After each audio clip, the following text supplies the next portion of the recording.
Good evening, Whalers Nation, and welcome to the Nantucket Sports Connection and NCTV's presentation of Nantucket Whalers Athletics. We are coming to you live from Vito Capizzo Stadium Friday night under the lights, baby, as your Nantucket Whalers football team plays host to the Clippers from Falmouth High School. I am Chris Morris, your voice of Whaler sports here on the NSC and NCTV, alongside a fantastic crew.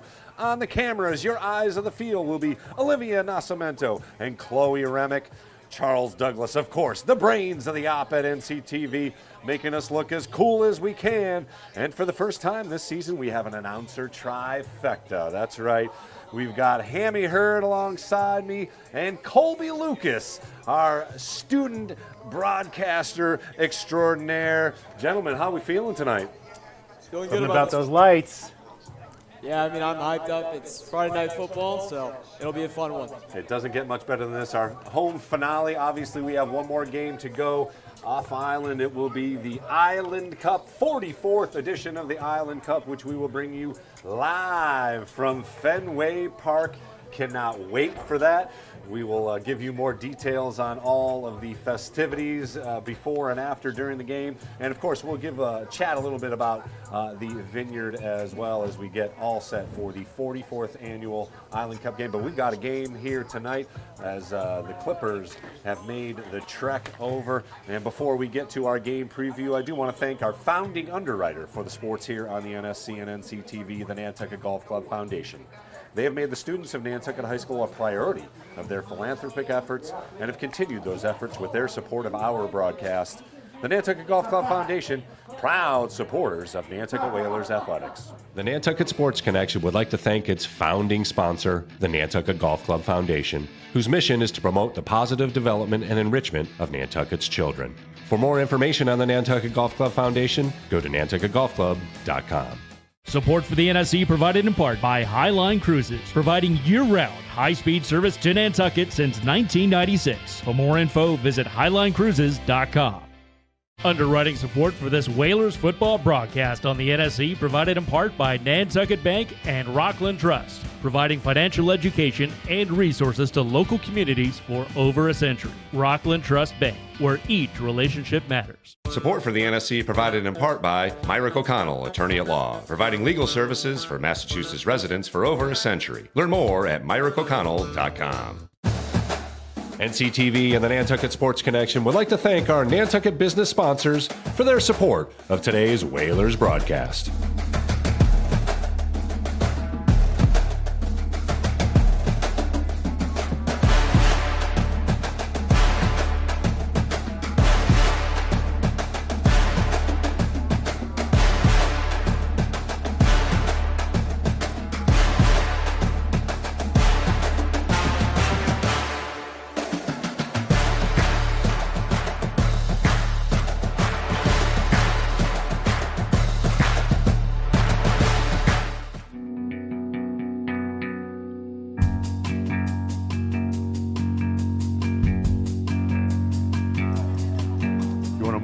I want to welcome you back to Vito Capizzo Stadium here as the boys continue their pregame warm-ups. We got a few minutes before the kickoff. We got about maybe 12 minutes on the game clock. As you can see, the Whalers have lined up here, and they will exit here and come back in with their grand entrance before the coin toss and the national anthem. We will have a little Veterans Day pregame announcement and moment of silence as well, obviously honoring our veterans coming up for Veterans Day weekend. The Whalers entered tonight's game 2-7, missing out on the postseason tournament once again. New head coach Reese Everett has had, I think it's safe to say, a roller coaster of a first year. Obviously, the renewed energy that was certainly reflected in a large outpouring of athletes going out for football. As you can see, it is a stacked lineup there, full roster, the best numbers that we have seen in many, many years, which is a huge showcase of what actually Reese Everett and his squad and his staff has really built here. And after an opening game win over Cardinal Spellman, there was a lot of hype and a lot of interest. Of course, the Whalers then dropped 5 in a row, leading to a few roster changes. But the one thing that was never wavering was the enthusiasm, the energy. and you can just see it in their game warm-ups. It's definitely the leaders of the team, whether it be the players on the field with the captains or the coaches, never wavering in their positive energy and, again, the enthusiasm for the game of football that they all have. Obviously, adjustments made in season and during the games even, including rotating quarterbacks. Brock Beamish and both Brock Beamish and Burke Lombardi, a couple of games have seen action during the game. Unfortunately, we will be without the talents of Brock Beamish tonight. Dislocated a shoulder, so we'll have to see his status moving forward for the Island Cup game, or if there's another game in between then. We've heard rumors of maybe a trip out to Western Massachusetts. We'll have to see if that happens. But whatever it may be, the coaching staff has done a good job of adjusting to playing a very tough schedule, and also balancing that with trying to get wins. And of course, it was highlighted with the 55-0 drubbing of league foe St. John Paul, representing one of the largest wins overall in recent history and the second largest shutout win in Whalers history. But ultimately, the postseason did evade them somewhat due to a scheduling snafu, which forced Nantucket to forfeit the game against Monomoy, and also ended any chances at a league title. The Vineyarders ended up winning the Lighthouse Division title as well, their second year in a row. We'll talk a little bit more about the Vineyard coming up later on, as I said, in the pregame show and certainly during the game itself. So tonight they have an opportunity to face a Falmouth squad that they haven't played since 2022, a 40-0 game that the Clippers handled the Whalers quite comfortably. But for as close as these two schools are, they haven't met that often. I got to give credit to Coach Dick Herman, who if you are driving around in your car, you'll hear him on the radio tonight. He's on the call with Scotty and Dennis Karen. And he came up with a couple of scores from way back in the day, but the Whalers have only beaten Falmouth twice, so they have an opportunity to notch another victory in their history here at Vito Cabizzo Stadium and as a football team. But it's very interesting that they haven't played that often. It's got to be less than 20 times. Dick didn't have a swath there in the 60s as far as his records go back, but nonetheless, the Whalers have only beaten this team twice. Most recently was back in 2017, I believe, was the last time they beat the Clippers. But other than that, it was a 5-0 win back in 1940. So the Whalers have got a chance to right the ship here and get a victory, a much-needed victory. Certainly, we'd nice to end the season with a couple of wins here if they can pull one off against Falmouth and the Vineyard, obviously, in the Island Cup. I think a successful season will be had, certainly. But to continue our conversation, love to bring in one heck of a football player back in the day, not too long ago, but back in the day. You could see me on Hasman Hill right now, hanging out with the boys. And of course, we all know Hammy Hurd from his incredible work with the youth lacrosse as both a coach and a director, and transferred right up into the booth. And man, we had a little bit of fun last year with the lacrosse run. But I'm happy to have you as a voice here. We get to hang out up in Fenway as well. You've got to see a lot of these games through the eye of the camera. This will be your first call on it. But what do you think these guys, Nantucket, has to do tonight? And Colby, I'm going to cue you up next here. What do they got to do tonight to beat a 1-7 Falmouth team from Division 5? Played a lot of the teams that we've played, up to and including they've defeated the Vineyard. So this represents a kind of a litmus test for the Whalers before we get up to Fenway in the Island Cup.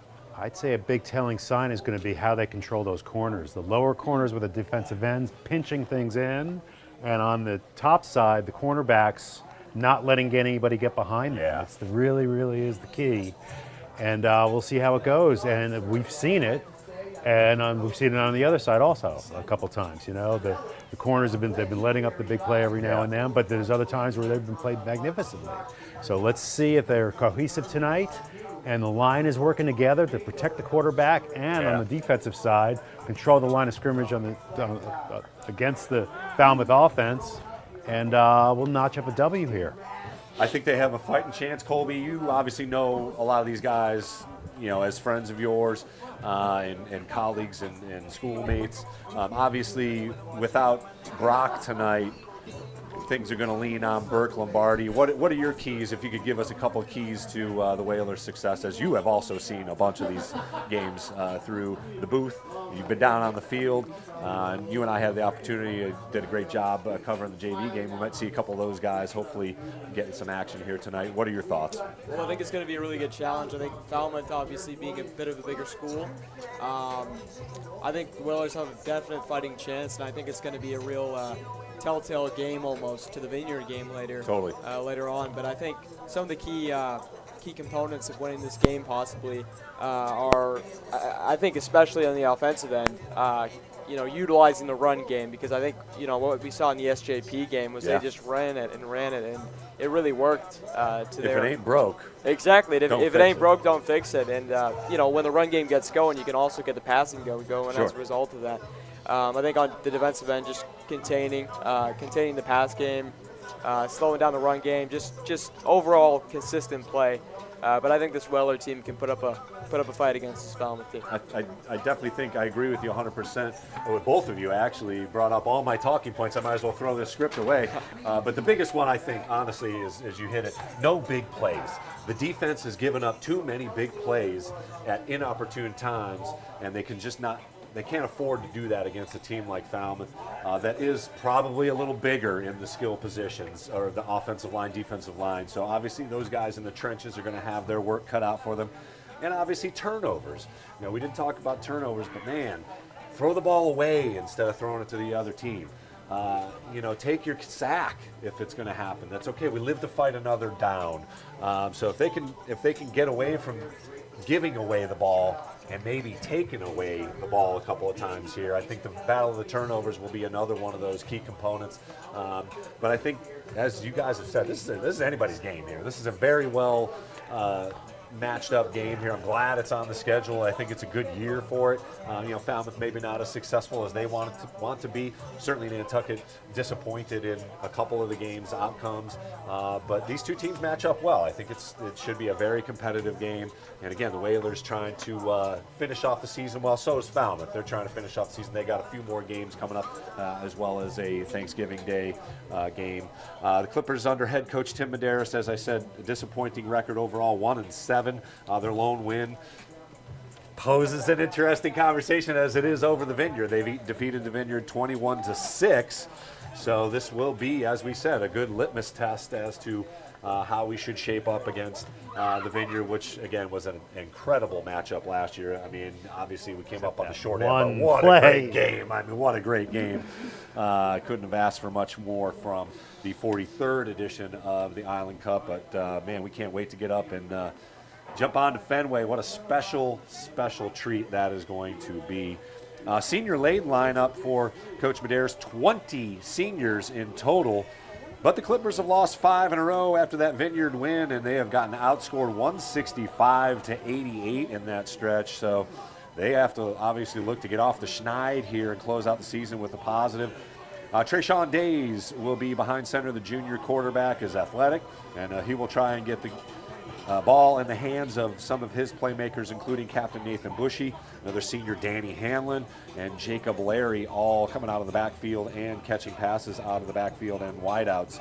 The Whalers, obviously, as we talked about, susceptible to those big plays, so hopefully they can keep that away from tonight's game and come away with a win. Obviously, Falmouth had trouble containing good teams with good quarterbacks. They gave up 48 points to Nauset and DY. Both of those teams, the Whalers, had some good success and were able to contain those two teams to half of those points. So, as we said, it's a wide open game. My prediction, you guys are going to have to come up with a score for us here. My prediction tonight, hard-fought game. Whalers win 28-16. Hammy, what do you got for a number? I got 24-17 Whalers. There you go. Colby, what do you got? I'm going to go with an absolute nail-biter, 21-20, Whalers win. I love it. Go for two, maybe like last night? Go for two for the win. Why not? Go for two for the win. Why not? I love it. So we'll be back here with Friday Night Under the Lights as we continue our pregame show here. We'll be back on the NSC and NCTV. It is Whalers versus Clippers coming up here very shortly. With the November 5th election right around the corner, NCTV teamed up with Nantucket High School to create a 2024 election exit poll focused on Nantucketers and their opinions. But what is an exit poll? What purpose does an exit poll serve? What questions are being asked of voters? An exit poll is essentially the poll that people take after they've voted, depicting specific questions that they might have been interested in during the election, like who they might have voted for, or what was just the main topic that they liked for each candidate. Exit poll designer and Nantucket High School graduate John Carl McGrady designed the poll to compare participants' demographic data with their political preferences. By framing political issues in terms of personal information, the poll tries to understand not only how Nantucketers voted, but why they voted the way they voted. Before NCTV made the final touches to the poll, they wanted to hear what Nantucket High School students thought about it. It's common practice for exit polls to only ask about the two major parties because minor parties in the US get such a small share of the vote, but it can be confusing to people if they don't see the candidate they voted for on the exit poll. So we actually added the other candidates to the poll because of your question. Why is gender on the exit? If someone is a woman, they're more likely to vote for the Democratic candidate than if they're a man, and vice versa. And the size of those gaps can help explain why people might be voting the way they are and what issues are important in a given election. In general, when you're looking at the population, a lot of women have concerns. So a lot of it may play into that abortion may be a key factor in decisions, but it may not be. Why are there only questions from Article 1? We're looking at Article 1 from special town meeting because we want to understand how voters in the election differ from voters who go to town meeting. Maybe they're a lot more likely to support the compromise short-term rental article. Maybe they're a lot less likely to. But also, you mentioned the ballot questions, and we left those off because it's important to keep an exit poll short so that people don't get distracted and we know they're going to finish.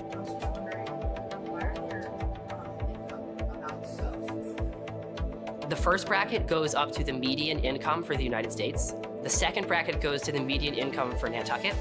And the third bracket goes to 150% of the median income for Nantucket. And then the final bracket is just anybody who's making more than that. Now that we have an understanding on what the exit poll is, how was it conducted?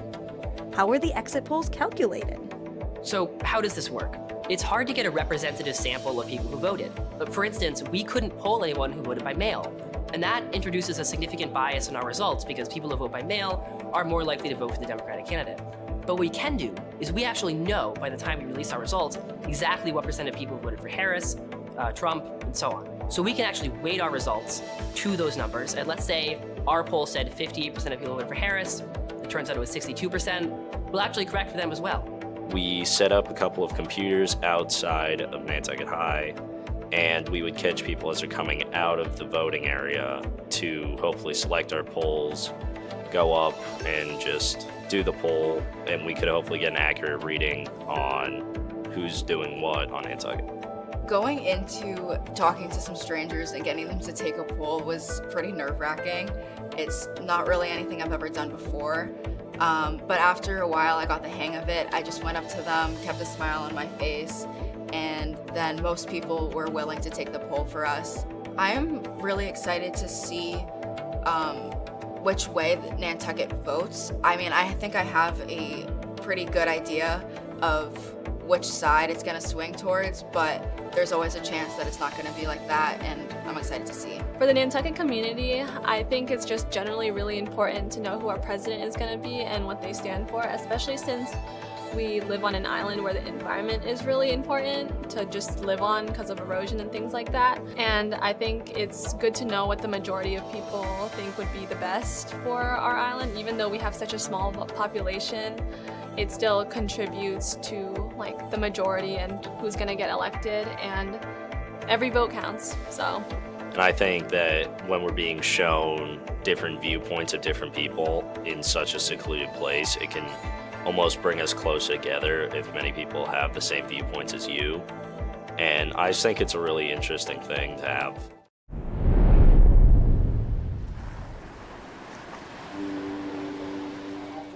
I want to welcome you back to Vito Capizzo Stadium. As you can see, the captains have gathered at midfield for the coin toss, and then, of course, we will have a Veterans Day moment of silence to commemorate, of course, our veterans. And we'll see if we can get some numbers. I got 75 out there for us. Hammy, who else you got out there? 25. I can't see through the wall of white. So Russell Simpson, From one Falmouth. of the game captains. Andrew Lavin, one of the game captains. And the coin is in the air. We'll see what comes about here. And again, the Whalers will be without the talents of Brock Beamish. He has a speedy recovery from a shoulder. Looks like the Whalers, and that's Aaron Hanlon and Jeremy Jenkinson, number 6. So our day of game captains, which I like that tradition, picking a game captain instead of having it all year. You know, who had a good practice, who deserves to win the captainship. So it looks like the Whalers won the toss and deferred. Here we go, baby. Love it. Friday Night Lights, here we go. Friday Night on the Lights, and again, a thank you to NCTV and Frank for the pregame wrap up there from the students. A great job by the AP government class. Shout out to Ms. Christie and her gang there, doing great work. Of course, the election day on Tuesday, and they did a great job of conducting some exit polling and interviewing as people left the high school on Tuesday evening. Good evening and welcome to As you can hear, Chip Clooney on the PA. We'll get ready for the national anthem. From Falmouth High School in an MIAA non-playoff contest. As always, Nantucket High School would like to remind all who are present that they are expected to show the utmost respect to the game officials, coaches, athletes, and their opponents. Please cheer appropriately in a positive and supportive fashion. Thank you for your cooperation with this. Ladies and gentlemen, with Veterans Day being Monday, we would like to honor and salute those who gave themselves to serving our country. At this time, we ask all who are veterans who have served in the United States military to please rise so you may be recognized with a round of applause and appreciation for those of you who have served.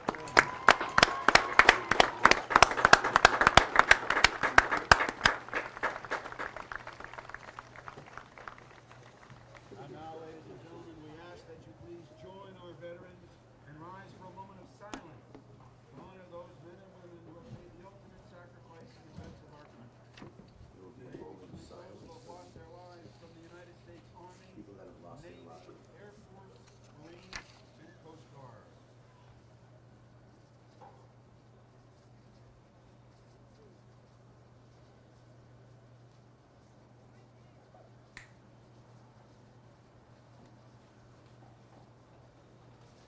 At this time,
Well, it wasn't quite Let's the pep do it. rally band, but it sounded pretty good. And again, a tip of the cap and a nod to all of our veterans. Everybody and, who obviously served. to those that paid the ultimate sacrifice. Veterans Day coming up on Monday.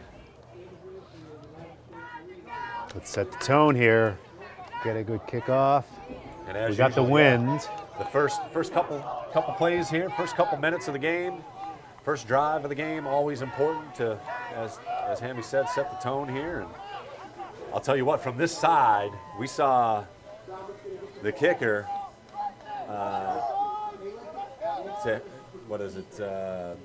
Aguilar make one from 50 with the wind. Booming. So the wind is definitely a factor, and it is opposite of what it usually is. Usually from a right to left, it is from the left of your screen to the right. So as we noted, the Whalers will be kicking with the wind. Got that summer wind. Yep, exactly. South or southwest, maybe west-southwest. And Whalers Nation, are you ready? Kickoff underway. Let's go, Good let's kick. go, let's go, let's go. Good catch at the 10-yard line. Across the 15. Whalers are there. Contain, Evades nice. one, but does not make it back to the 20. Good coverage by the Whalers. Great. Perfect field kickoff coverage. So the Clippers will begin their first possession. 17, maybe? Looks like they got him up to 19. the 19-yard line. Again, it'll be That's a great way to start. Trayshawn Days, number 1, trotting into the huddle and will come out. Here we go. With the traditional set, single setback in the backfield, 2 wideouts split, and a little motion in the lineup to begin with. So the Clippers start with a penalty on offense. With a false start, that'll move them back 5 yards, bring up 1st and 15. That's like a gray hair immediately on the coach's head. First play, definitely. And that's what it comes down to, is who's going to win this game is the team that makes the less mistakes. Sure. Plays more cohesively. 100%. And unfortunately, I think both of these teams have been guilty of those mistakes throughout the season. So we'll see. Tonight's a great lesson. 1st and 15. Great opportunity for both of them. The Clippers behind the sticks immediately. Breaking the huddle again. 2 wideouts. Looked like it was an inside handoff. That was whistled dead. Here's another quick hit.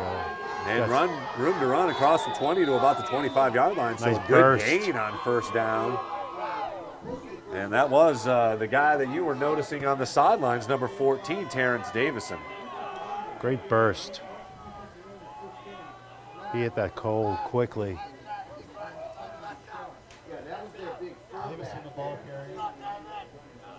So that gained about 11, bringing up 2nd and 4. So a good gain after the penalty Big play by here. Davison. Motion again, looks like a Oh, blitz, here we go. and again, movement on the line. Oh, they were lucky there on that one.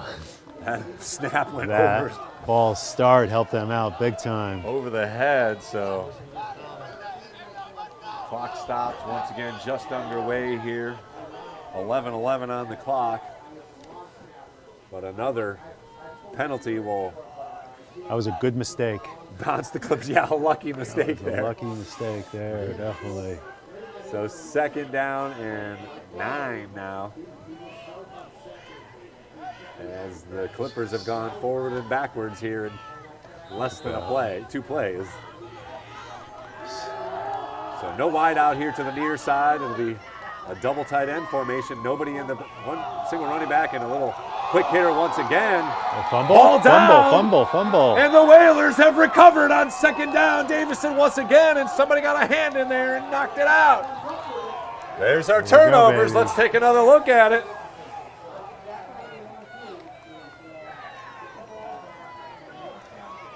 Looked unassuming there, but the Whalers It looks were like able he to had get the ball a hand little in there. exposed. He had a great hole that he burst through and had some green grass there. Somebody got their hand in there. Somebody got their hand in there. So the Whalers are in business at the Falmouth 25-yard line. Let's see if they can take a quick lead here off the turnover. Lombardi hands it off and met behind the line of scrimmage. A couple of red hats there.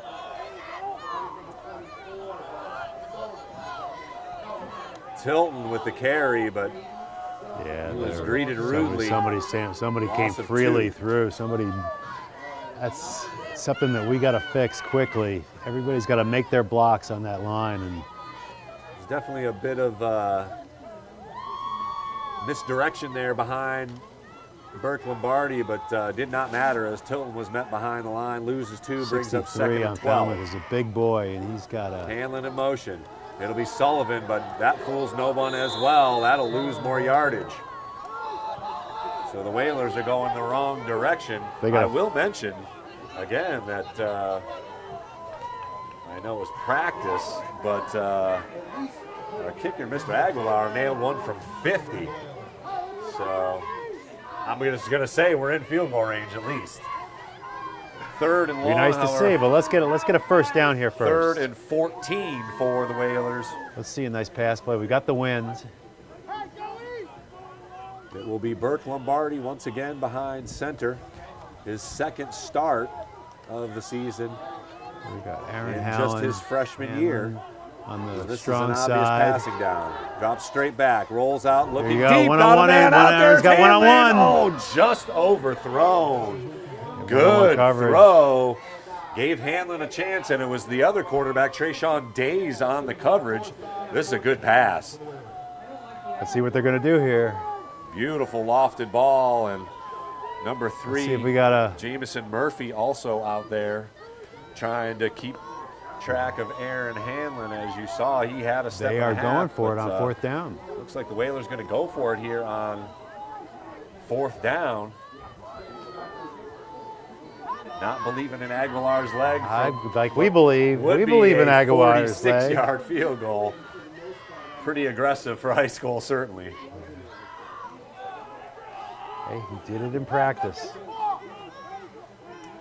On this one, you almost want to do a long interception. Exactly. Go for it. Rolling out once Just again. Go for Lombardi looking now, going to tuck it in, and he will gain a few yards. Easy, easy, easy. A bunch of red jerseys there, but Falmouth up to the task as they turn it over, but immediately come up with a couple of big plays on They got a physical defense offense. They got a physical defensive line. Turnover on downs. So Falmouth will take over. Their second possession begins at their own 29-yard line.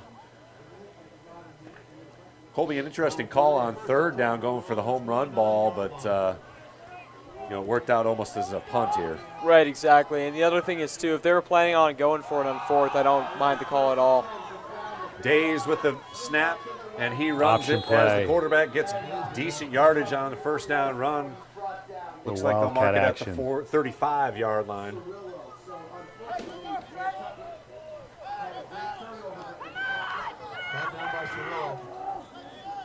Give Days 6 yards on first down, brings up 2nd and 4. Clock will now continue to run. So Falmouth turns the ball over, but forces a turnover on downs deep in their own territory. Whalers had a couple of negative plays. Another high snap of Days, able to corral it. And he'll look for the corner. Whalers there, but he bowls ahead over a couple of guys to the 43-yard line. First down run for Trayshawn Days.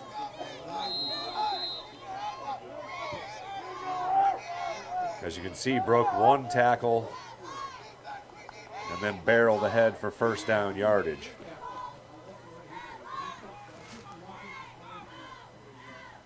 So 1st and 10, they call it the 44-yard line.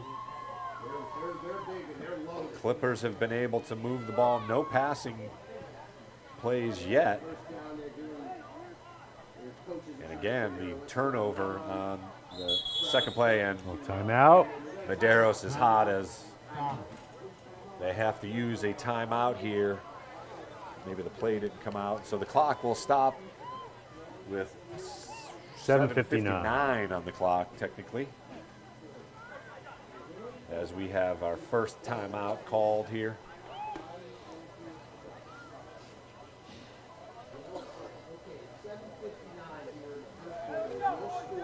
now So again, Falmouth it's one looks of like those they're things where controlling.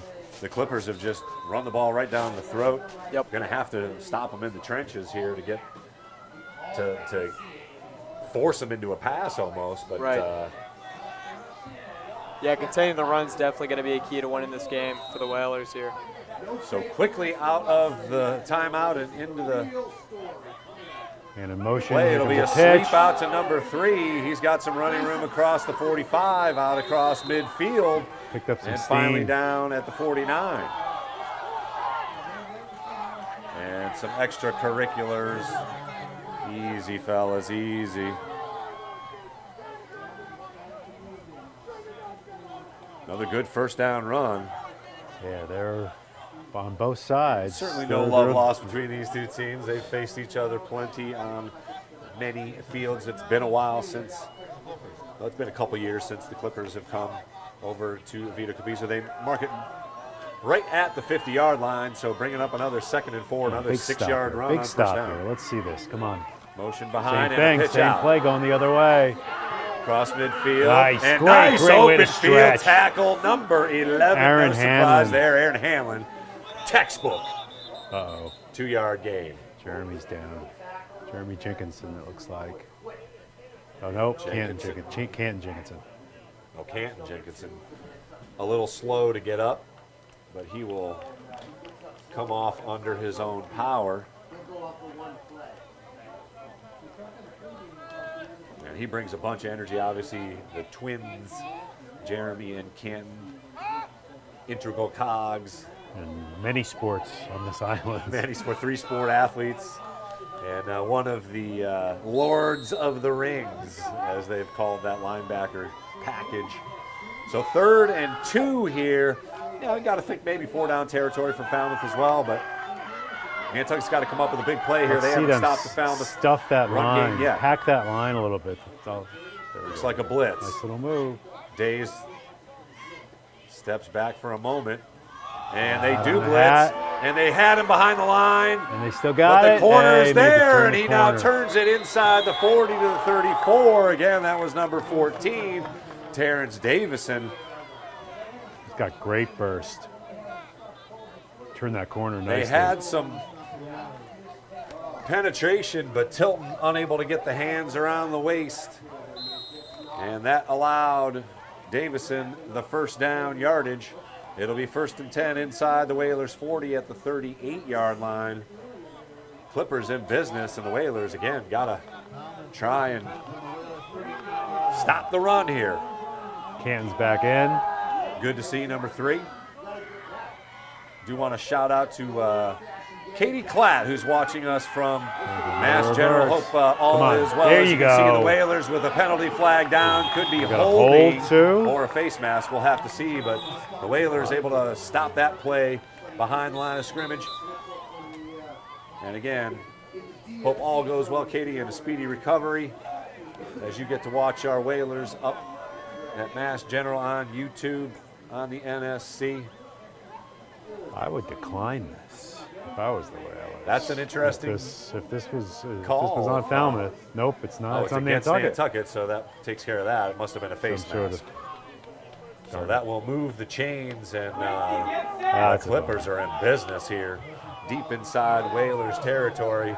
They'll mark it at the 23-yard line, 1st and 10 for Falmouth. That's a mistake. Their first scoring opportunity on the second drive of the game. No score.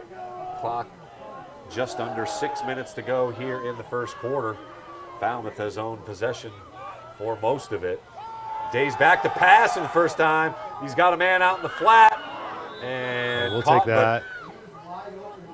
We will take fell that. down just a couple yards as Danny Hanlon gets the pass reception, but not much doing there. Brings up 2nd and 8. Slipped a little on that grass. Clock will continue to run. This is a big play here. They can get 3rd and long. Yeah. And again, 4-down territory for sure for Falmouth as wind howling right in their faces. It'll be Shotgun. Days out of keeper. And Keeper, he's come met on, the hold on to him, backfield hold on to him. and Yes. Brought down. Great job. Big play on defense, just what the Slip doctor right ordered. through that. Jeremy Jenkinson slipping right through that line. Clock will continue Nobody to run. touched Jeremy. And he Big held on to play him. by number 6, and also in there, number 17, David Cirillo. No surprise there. Those two are animals.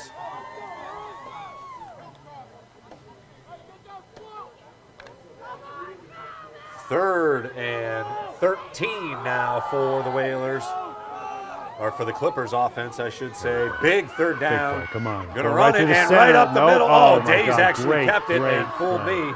Great. He's close to first down yardage, a little run pass option there, and that will bring up fourth down, but a much more manageable fourth down. Should be fourth and about 1. So obviously the Clippers will keep it. Definitely fooled me on that one. Seriously, he made a great read there. 12-yard run for Trayshawn Days brings up fourth and just 1.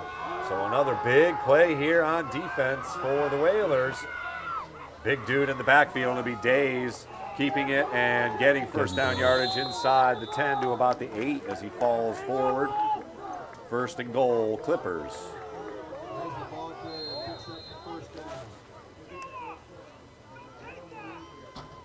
Biggest offensive threat for Falmouth. Obviously the Whalers had their opportunity in their first drive.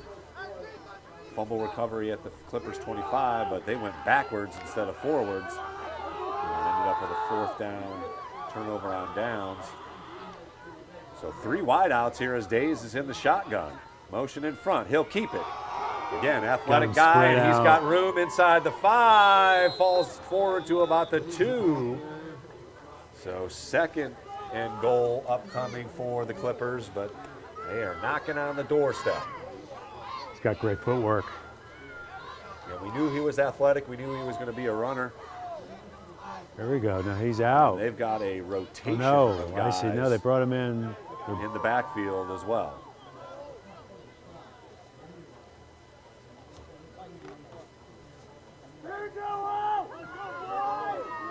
Again, number 14 in the backfield, Davison. Under center. As Days will keep it and Gets sneak in. into the end zone for a Falmouth Clippers touchdown. They draw first blood. As you can hear, the coaches are quite happy with that here. Going right for next to 2. us. Falmouth up 6-0. Let's see if looks like they're just going to stay on the field here and go for 2. So 2:38 to go here in the first quarter as Falmouth rumbles down the field after the the turnover on downs for Nantucket and punch it into the end zone. 1 pass play on the drive, and it was one of their least successful plays. So here's another pass. Days looks over the middle. Oh, and they stopped Incomplete. it. So scoring play denied by the Whalers. We'll see how that plays out as the score remains 6-0 here with just over 2 minutes to go in the first quarter. And as we talked about, it's a game of trenches. Yeah, this is a game of line of scrimmage, and right now the Clippers are dominating that line of scrimmage, especially on the offensive end. Yeah, but they got a great opportunity here with Falmouth kicking into the wind. So they possibly got a short kickoff where they could make a couple blocks here. Everybody put a hat on a hat and well, we know start out with number some good field 11 is a position. playmaker, Aaron Hanlon. He's done back there. special things on both punt returns, kick returns, pass plays, running plays. Just get the ball to number 11 and let him do his thing.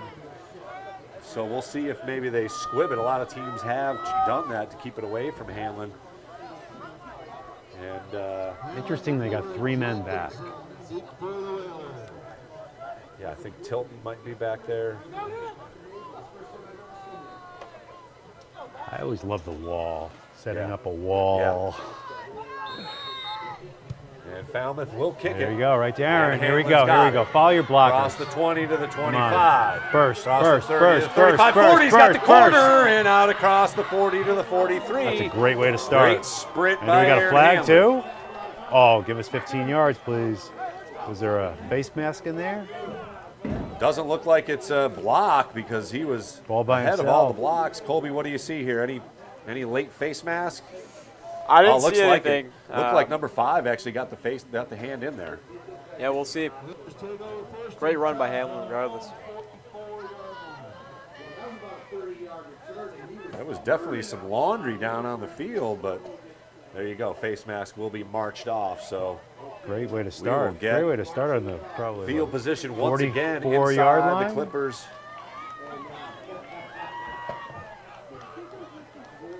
45-yard line, mark it at the Clippers' 42-yard line. So a 15-yard face mask penalty, one for each side now. We've evened that out. This is that, going back to that mistake. Whoever makes less mistakes is going to win this game. And Nantucket's penalty on the other side cost them dearly. Now, right now, Nantucket's got to get something going forward. They have gone backwards on a couple of running plays. And the Clippers have definitely got to protect that line. Come on, get it. Lombardi back to pass, going deep. Got Hanlon out there. Oh, nearly came up with a one-handed grab. He was right there. Good throw once again. The home run ball by Burke Lombardi. Just another example of Burke going deep. Great pass. Just a bit of a miscommunication, but either way, I think that connection is going to be strong all night with that. Absolutely. Too. I mean, again, got to get it to your playmaker, and he nearly came down with a one-handed grab there. Again, hanging out with Hammy Hurd and Colby Lucas. You are watching Whalers football here on the NSC and NCTV. And quick congrats to you, Colby, on National Honor Society. Great job, man. Well-deserved. Not just a good-looking dude, but a smart guy as well. There we go. Come on. Nice touch. Nice touch. Sullivan actually with good yardage on second down, nearing first down yardage. Stiff arm for a little something. Hey, how you doing? Nice to see Owen picking up a little head of steam. Oh, no. Sullivan actually stayed down on the sideline here. We'll see if he's okay. Hopefully it's maybe just the wind knocked out of him. Is he up? Where is he? But he went down quickly. There he is. So we'll take a break here on the NSC and NCTV as there he is, trainer all over attends there. to Owen Sullivan here. 6-0 Falmouth. Nearing the end of the first quarter.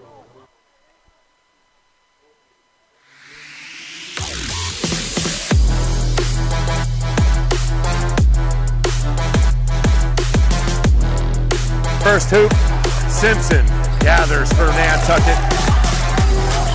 Francis over to Aguilar. He'll look for three. Got it! Huge shot from Cup.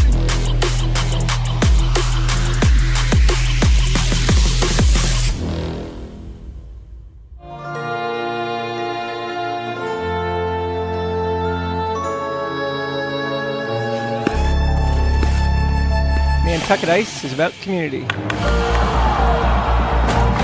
camaraderie, confidence, jumping in, and being part of a team. Falling, but getting back up. And way under control. Quick shot. It's about being part of the culture, friendships, experience.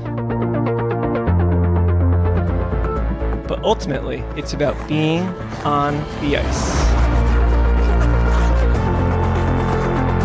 Located in the heart of the island, it's about being a future for our youth, our families, our community. Come join us. Be a part of our community. Welcome back to Vito Capizzo Stadium. Sullivan walked out on his own power, so we hope he is okay to return. Tavares gets the carry and tries to sneak forward on 3rd and 1, and that is denied. The 4th down marker already up, so Tavares unable to escape. Big number 63 for the Clippers in on the tackle. That's Captain Robert Silva. Just eating up some space, just being himself. And he was able to deter Tavares, who's been a good runner late season. Again, one of those late season additions to the roster as far as playing time. He had a good game against Nauset. touchdown run. And another 4th down for the Whalers. Tavares gets the call. Great, He's got first down nice yardage. misdirection. Inside the 25, inside the 20, still rumbling. Great run by Tavares. And the Whalers are in business just outside the Falmouth 10-yard line. They'll mark it at the 11. 1st and 10 Whalers. Great run. That was a physics lesson there. Kept those legs churning and nearly broke it all the way. Great run by number 5. That was Earl Campbell-ish. Very nice call. Nice reference there, buddy. Just needs the torn jersey. Exactly. That's the only thing. Tearaways, baby. So 1st and 10 at the Clippers' 11-yard line. Whalers looking to tie it, possibly take the lead even with an extra point, as the Clippers did not get their 2-point conversion. Could possibly be the last That was their best running play of the day. Everybody hit their mark. So here we go. Come on, come on, come on, come on, come on. Overthrows it. So clock will stop with 15 seconds left in the first quarter as the Whalers MacIver unable to connect on getting the corner behind. route.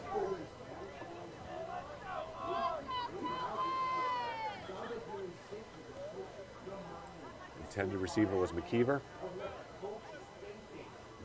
So Lombardi has completed 1 pass to Sullivan.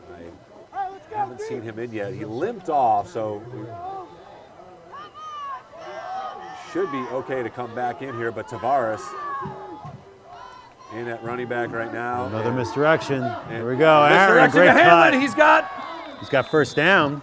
Room inside the 5-yard line. They'll mark him right at the 5-yard line. So a nice run on 2nd down. And again, the Whalers can get a first down. It was a 3rd and very short. Without a touchdown because they were at the 11-yard line. We got 0-0. And that will run out the clock here for the first quarter. We'll take a break here on the NSC. Whalers on the doorstep looking to tie it up or possibly take the lead here. But the Clippers have a lead right now as we hit zeros in the first quarter. Clippers up 6-0. The Nantucket Sports Connection would like to thank its founding sponsor, the Nantucket Golf Club Foundation, whose mission is to promote the positive development and enrichment of Nantucket's children. For more information on the Nantucket Golf Club Foundation, go to nantucketgolfclub.com. Support for the NSC provided in part by Highline Cruises, providing year-round high-speed service to Nantucket since 1996. For more info, visit highlinecruises.com. Underwriting support for this Whalers football broadcast on the NSC provided in part by Nantucket Bank and Rockland Trust, providing financial education and resources to local communities for over a century. Rockland Trust Bank, where each relationship matters. Support for the NSC provided in part by Myrick O'Connell, attorney at law, providing legal services for Massachusetts residents for over a century. Learn more at myrickoconnell.com. NCTV and the Nantucket Sports Connection would like to thank our Nantucket business sponsors for their support of today's Whalers broadcast.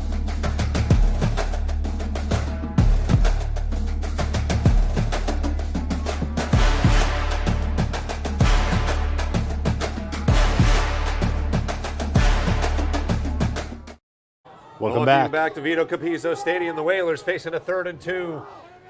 Lombardi rolls out, buying time, throws. Incomplete. Tavares was out there again. Getting Lombardi out of the pocket. I like he's an athletic guy. He can throw on the run. We saw it during pregame warmups and have seen it in game action as well. But I think this is probably the most important down right now of the game for Nantucket.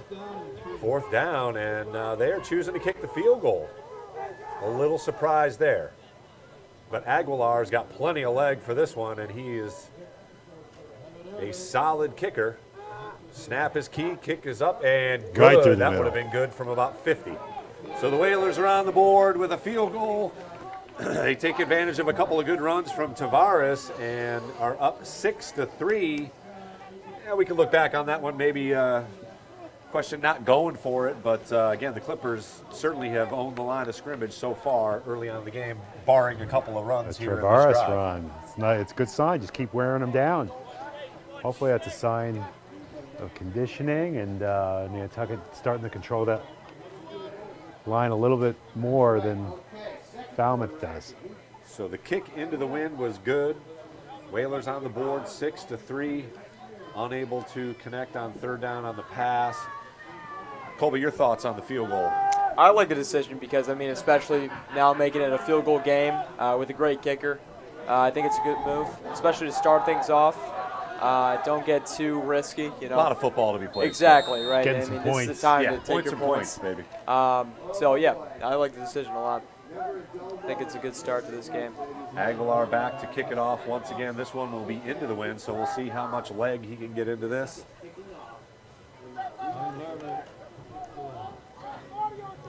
Couple of Clippers back there to receive the kick, and it'll be short and down right there at the 26-yard line. That's fine with me. Exactly. He had a lot of room After a bit of a to poor maneuver kick. there, so. And if you just want to sit It's down. almost like he wanted to get it right over that guy's head in that little dead zone. Yeah. In between A roll. that third line of blockers and the actual kickoff returners, but about 2 yards too short. And as we heard one of the Clippers coaches say, hey, it's time to return that. You had room. But he did the safe, wise thing. Down it and you play on. That's it. Do we have Owen back on the field? Is he out Do there not right see now? number 22 yet. Not surprised, though, on defense not to have him out there, but we'll keep an eye out for number 22. Yeah, one of the key cogs out of the backfield, certainly. So 2 wideouts to the short side of the field here in front of us as it'll be another run, another arm tackle He's got space. evaded, and there's some room to run. Hanlon runs.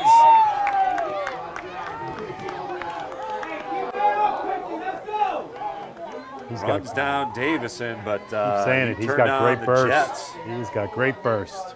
He saw Big. that hole and right through it. Big first down run. 26-yard run for Davison on that burst. And the Clippers are already in Whaler field position at the 47, 1st and 10.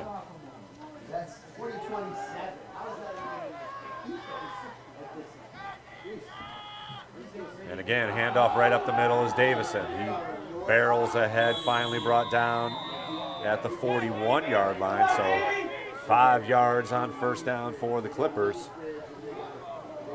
Whaler's going to have to dig deep here to try and stop this Falmouth Clipper running game. 2nd and 5. Some big dudes there wearing some 60s and 70s.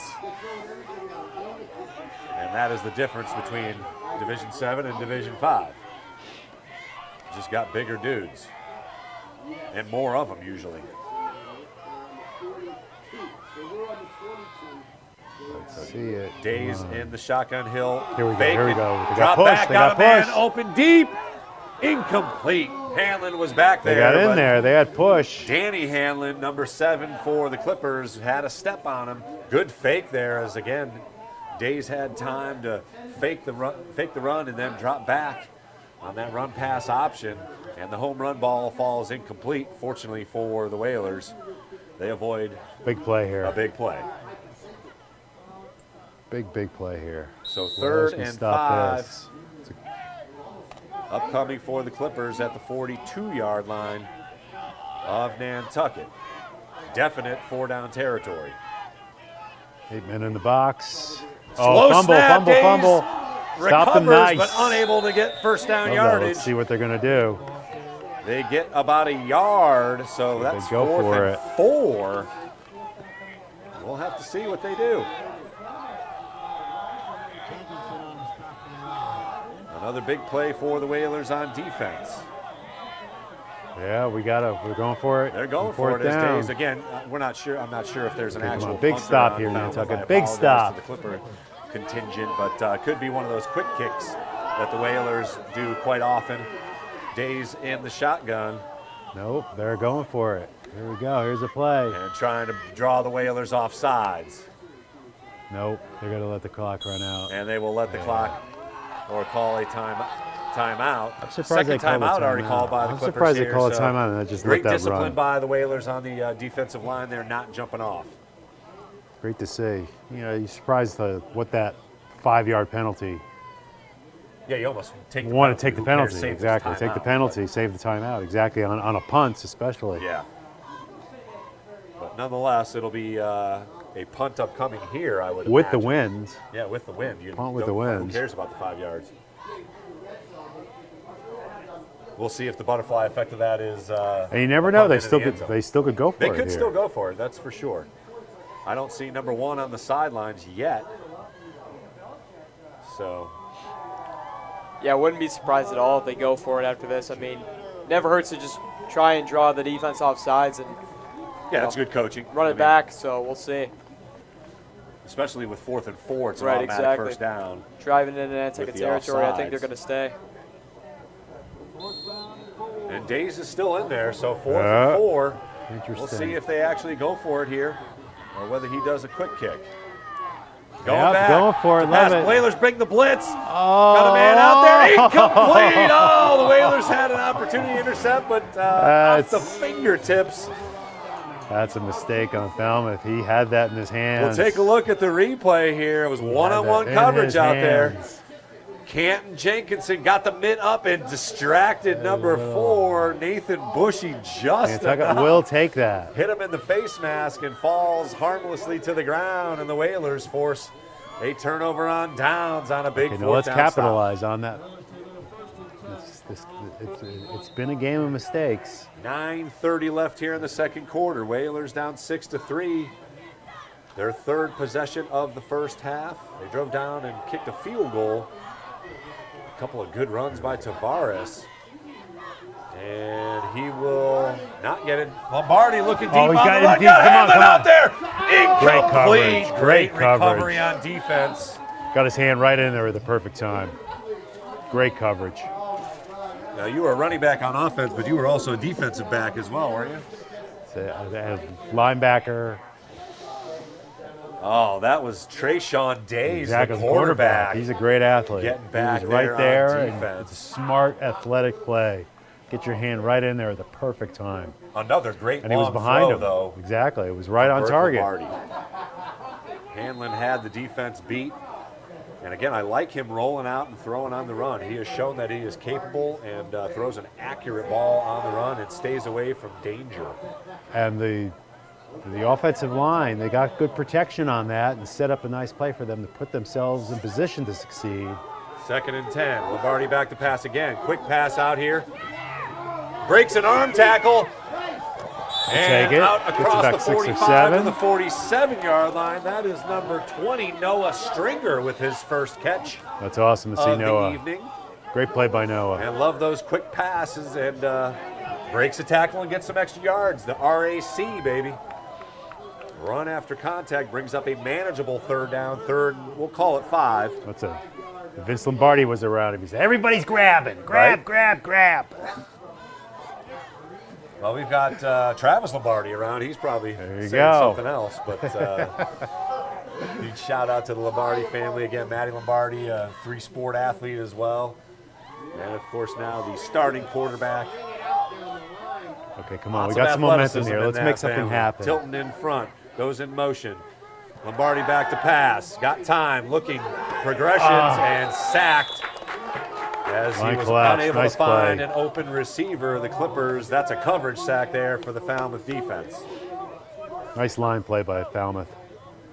And Whalers will be forced to punt here as Lombardi trots off, so it will be a legitimate punt here into the wind. So let's hope for a good snap here. It'll be number 17, David Cirillo, taking a couple of steps back, and he will blast away. Good Quick high kick type kick. of punt. And Oh, takes we a will great take Whalers that. bounce inside the 25, rolls all the way to the 21-yard line. So good punt. But the Whalers unable to capitalize on some good field position.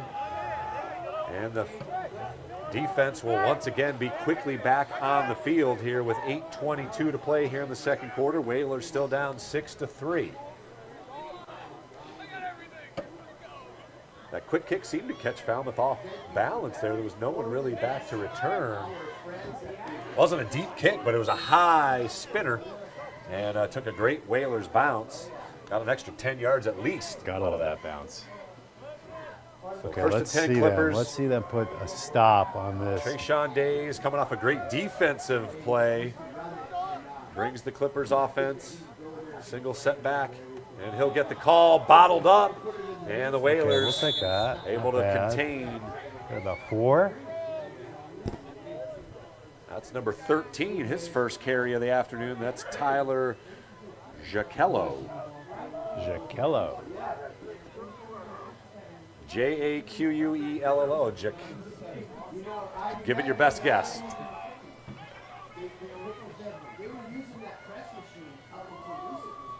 Jaquello falls ahead for about 3, so bring up 2nd and 7. Clock continues to run now, under 8 minutes to play here in the first half. Whalers up, down 6-3. Some token motion in front of Days, and he'll get the run, and he's got first down yardage across the 30. Keeps the legs churning, whistle finally blows. They'll call it the 32-yard line. I think they're going to move the sticks. He got just enough for first down. He's got great feet. Great feet. Yeah, danced around a couple of would-be tacklers and then fell forward as the pile caught up to him. Just enough for first down yardage as the Clippers move the chains once again.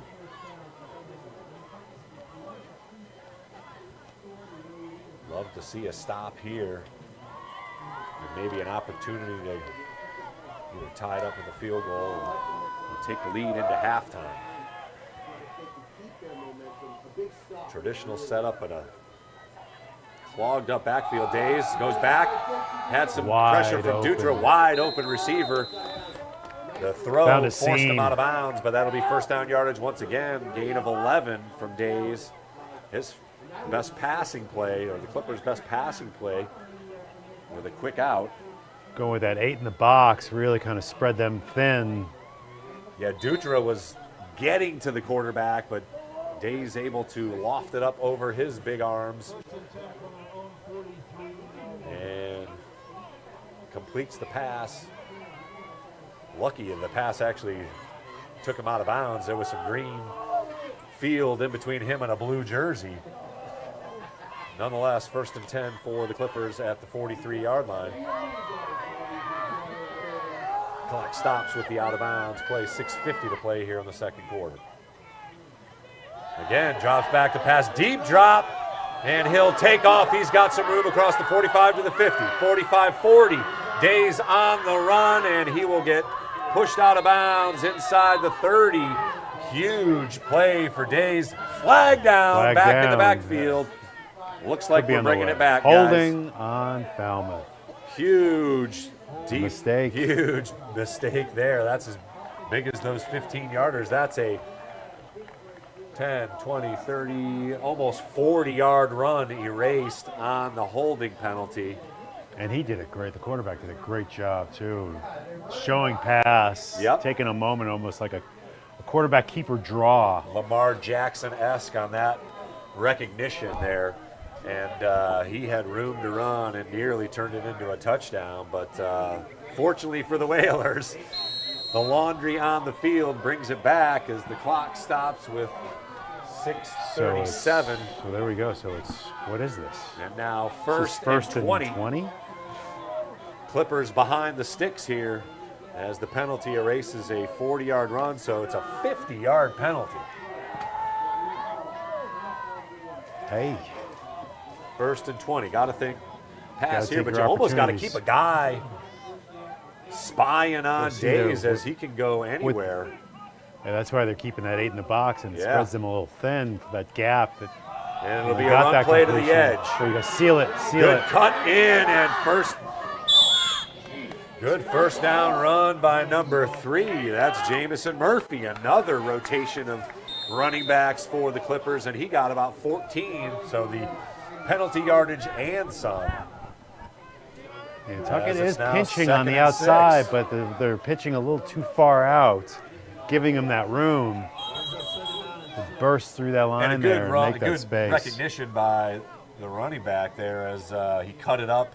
He would not have gotten as much around the edge, but the cutback with plenty of green to run as Murphy found himself running free there into the second level before he got touched. And now it's just a 2nd and 6 as the Another big play here. Clippers once again back in a manageable down and distance. Lots of options on offense. 2 wide receivers to the far side of the field. It'll be Days handing off. Get in there. Again, the edge is cut and a good hit. Couple of big hits Sealed there. it that time. Just a couple of yards. That was a good pinch number that corner. 7, Danny Hanlon, comes up. You got hit. Digged up. He'll jaunt off. Got hit hard. So 3rd and 4 now from the 49-yard line. As the clock continues to run under 6 minutes to play here. Now this is a good opportunity for everybody on Nantucket does their job. And I think the Whalers might call timeout here. Yeah, this is a big Nantucket play Coach for Reese Nantucket. Everett recognizing the moment as you recognized, Hammy. Take a minute here, get the boys a breath, and make sure you got the right coverages and the right guys in the right position. As a 6-3 game here, just under 6 minutes to play here in the first half. Colby, your impressions on the first half so far? I think we've played a great game. I think we've been really physical. I think we've shut down the run game, especially. I think even just the threat of the run has been a big component of Falmouth's offense. Even on the pass plays, it seems like Days is really threatened to go up the middle. I think we've shut that down fairly well. I think that we've had a couple of opportunities in offense, a couple of deep shots that could have gone one way or the other. Sure. So I think that we've put up a great fight. And I'm excited to see the rest of the game. Continue the fight, right? For sure. Well put, and again, trying to get the ball to your playmakers and Aaron Hanlon, a couple of deep attempts, and the touchdown, the toss into the end zone for McKeever. Yep. And now but the trenches so far, I'd have to say, most important thing right now is play well at this moment. Nantucket, but huge down here, 3rd down and 4. Days back to pass. Oh, come on, yes! Hammered behind the line of scrimmage. Finally, Nice, okay. I think it was that spy that we talked about. Big play by the Whalers defense as they bring up 4th and 6 now. The punt team's coming in, possibly, maybe. No, Jerseys quarterback is in staying and on. Days will remain in the game. Let's see we'll what have they to do. see if 4th he's and maybe 6. the punter. He does it all. Why not? He's the punter. He's a good athlete. A 3 men legitimate back here. punt. This is an And interesting Hanlon setup back with here. Tilton. They got 4. Good snap. Oh, here we go. Fumbled, Come on. and Days will look. He's going to finally kick it. That was very, very And a Dave good kick lucked at that. out Will bound there. inside the 10, inside the 5, and down at the 1. Oh, hold on. We got a flag. We got a way flag back now. at the line of scrimmage. We'll have to see what the actual penalty is. I mean, if the Whalers were offsides, because if it was before the snap, they would have drawn Skeeter's thinking that maybe we jumped, and then I would decline this if I was they've Falmouth. got the Whalers pinned way back. It's a long road for the Whalers. Good bounce on the punt, and again, just heads up play by Days, waited for any pressure to come at him and then kicked it. That was he's good. He's a good quarterback, a good athlete, good football player. And we'll have to see. They're talking to the Clipper coach, so he's obviously seeing whether he wants to take that punt. I don't know why he wouldn't. I don't know what the question is here. Would not give him a first down, but it would be 4th and like 1-ish. 4th and 1. And they're going to bring it back. He's going for it. 4th and 1. I go for it on 4th and 1. Hey, end of the season. Woo. Wants to test what his he got kid's to mettle. lose, I guess, right? Yeah, we'll So they'll march off the penalty here.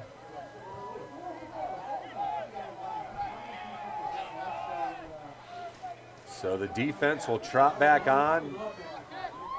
Days will stay on the field, and the offense will go for it here on 4th down. They'll march off the penalty, which was, oh no, Ely, ineligible man downfield. Oh, so they're going to no punt way. it again. Yes, they're so punting they're it making again. them punt it So again. it's So we were offensive all penalty. wrong on that. scratch all that talk. The Whalers get a penalty and get a huge break here as the punt was down at the 1 yard line.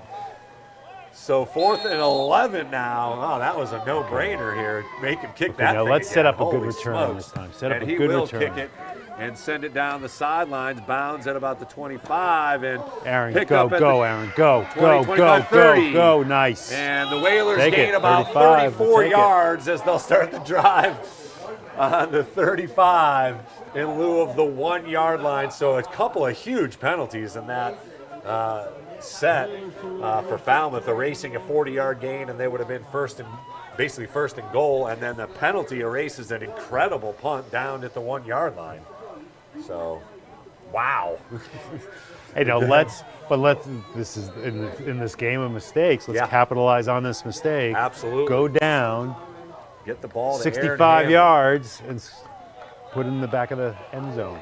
So 4:52, plenty of time for the Whalers to do some business here. 4 wideouts. Set up. Good offensive play. 5 Cohesive wideouts line actually play. for Lombardi as he drops back. Here we go. No pressure. Oh, come on, wide got open. a man out there. Incomplete. Where's the flag? There it is. Face guarding. A little early. By number 5. Oh, here's a name for you. Tamir Jumabaev. The guilty party on the Clippers defense. Just got there a little early. The Whalers had a wide open receiver. That was Hair. Tavares. It's very, very close. Split out as almost perfect defense. Very, very close to being perfect. But fortunately for the Whalers, it was not, as they will be the beneficiary of another penalty, another mistake by the Clippers. And that should move it into Clippers territory. 1st and 10. Should be right at the 50, actually. And it's a 15-yard penalty in high school? Yep. No spot of the foul like it is in the pros. It's an automatic 15. So 1st and 10 at midfield now. The Whalers in business. Again, Tavares was right there at the 50-yard line, so it would have been a Okay, here we go. Come play on. for him. Yeah, they had some open men. So no Owen Sullivan once again yet. He was injured earlier. See another in the pass play. First quarter. Going Burke across the Lombardi middle. back. Slings one out. There we go. Jenkinson Jeremy at the Jenkinson. 40, 35, 30. Inside the 25 to the 22. Jeremy Stopping the Jenkinson clock, playing no some less. tight end as well as defense. Gets the pass, and he churns it upfield for a big gainer. Let's have a look at it. He's wide open. And Colby, he just runs over a couple of dudes. And I like his addition to the offensive set. Yeah, absolutely. When you can get Jeremy Jenkinson rolling out, it's a great sign for the offense. So love the play call, and Jeremy got a little definitely boo-boo. good to see He's the offense getting kind of himself a rolling little here, taped up there. driving into Falmouth territory. So 1st and 10 for the Whalers inside the 25 at the 23, 4:31. So again, plenty of time here. Whalers can use some clock here and hopefully punch it in here and take the lead into halftime. Tavares once again in the backfield behind Lombardi. And he'll There we go. Nice misdirection. give it to Jenkinson. He's got some room. Good cutback. Another attempt at a cutback, but he'll get brought down at about the 13. We'll see where they mark it. Nice reverse. Great reverse.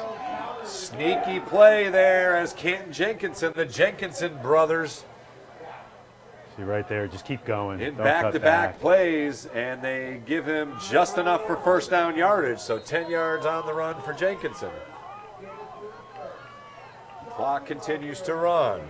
1st and 10, just outside the 10-yard line. They call it the 12, so again, the Whalers can get a Get first another down first inside down. Love that. the 5-yard line here and possibly use up the remainder of this clock.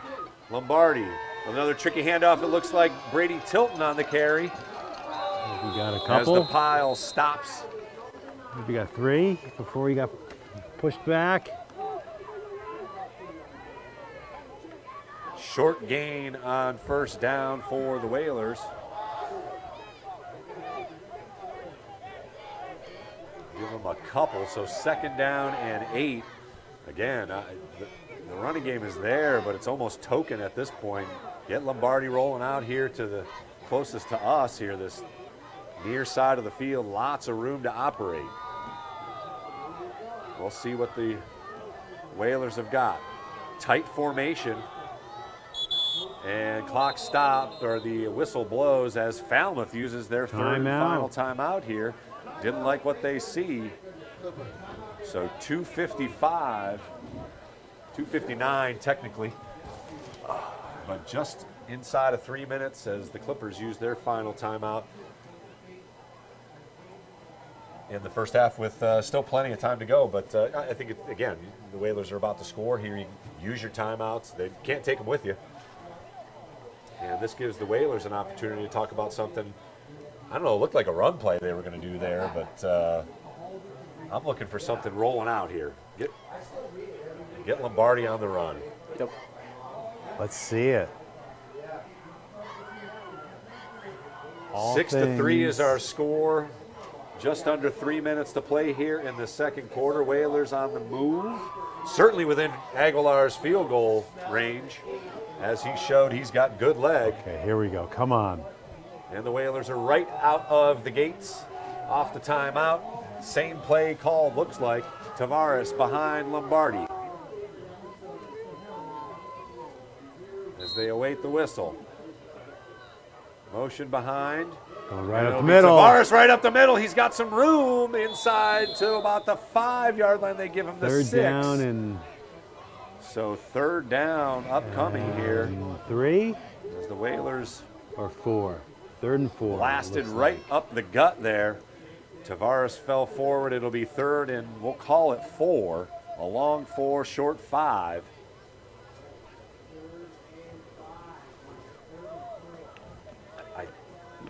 Again, if you're going to run it here, you're going 4 downs. If you're going to pass it here, maybe you kick the field goal. It'll be another run. Tavares up the middle. He's got room. Unable to get. I think he got the first down now. Touchdown, but they mark it right at the sticks, and it will be a first down. Nice. First and goal at the 1.5. He needed the 2. He got the 1.5. So first and goal, and the Whalers could use some clock here as well. Exactly. I would just take your time and let this clock run. They stopped the clock momentarily to move the sticks, but this will likely run it down here real close to the end of the first half. 6-3 our score. Whalers on the doorstep, literally at the 1-yard line. First and goal. This is when I'd let it run right to the, before it's going to be a delay of game and call timeout, just to run some clock out. Tavares, Just to make sure, there we go. Reverse Hanlon sprints in. Touchdown, Whalers! Great with the counter. Misdirection. Great counter. Aaron Hanlon walks it in, as you'll see here. He comes across the formation in front of Lombardi. Great misdirection. And breaks a couple of tackles on his way into the end zone. As you can see, the concession stand open down there. Well, I don't know, maybe one more linguiça. Booster Club, there you go. And Kick we is got up it. and good, Nice. and the Whalers put together a great drive. Again, they take advantage, as you said, take advantage of the mistakes, and they did so. Punch it into the end zone with 1:31 to go here in the first half. Again, Aguilar had plenty of leg on that one. And still some time, but no timeouts now for Falmouth as they've used up all 3 of their timeouts. And we've got Which, 131. could play crucial. I mean, the Whalers could stop them for a 3 and out with a couple of timeouts. Yeah, who knows? Hey, you got to think days if they're gonna. I'm all for it. Yeah, if they're gonna be aggressive, obviously they will be throwing the ball. So 3 pass plays incomplete. Let's see it. Anything can happen, I but the am Whalers all got to be for it. happy with a 10-6 lead here. Build that momentum. In theory, going into halftime with a lead, gotta love the momentum. This is a game of momentum. Falmouth came out early, put up a touchdown, barreled right down the field, but the Whalers, as they have all year, have made some adjustments. They've gotten some key players involved in the offense. Canton Jenkinson, Jeremy Jenkinson with a big play, and ultimately Aaron Hanlon punches it in. Okay, on the misdirection, the counter run. See a Here's boomer. Aguilar Boom, with the kick. boom, boom, boom, boom. Bad. Bounces Take a weird in front hop. of the return man at the 15 to the 20. They got it And contained not much very more nice. than that. The 23 call at the 24-yard line as the Whalers, once again, with good kickoff return coverage. Gotta love that coverage. With a short kick like that, stopping on the 25-yard line. Yeah, he only got about Nothing, 10 yards on the exactly. return.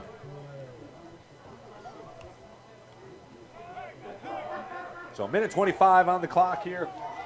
That's all the Clippers will have to operate here to end the first half. No timeouts for the Clippers on offense. And it'll be so the interesting. Whalers got to be aware that got to be something on the sidelines. It'll be interesting to see if or the home run ball. Nantucket calls a timeout if it's a run play. That would be interesting. I don't think so. I mean, I don't think so. But just you know, going into, I think they're fine going into halftime. But if they got an opportunity, if Davis decides to pass it and goes incomplete, some miscommunication on the formation here as there's two split outs here to the far side. Day's looking that way. He'll throw, and Tilton is right there, stopped in play. Call timeout. 7 or 8 yard gain, and the Clippers will hurry up. I don't think you call timeout here because it's going to be a first down. Again, in high school, the clock stops momentarily on a first down as we approach 1 minute. Quick pass as Tilton was right on it, unable to get in front of the receiver. Dutra back, he gets pushed, and Days can run it across the 30 to the 40. He'll run out of bounds at the 41-yard line, stopping the clock. He is a good athlete. First down yardage for the Clipper quarterback.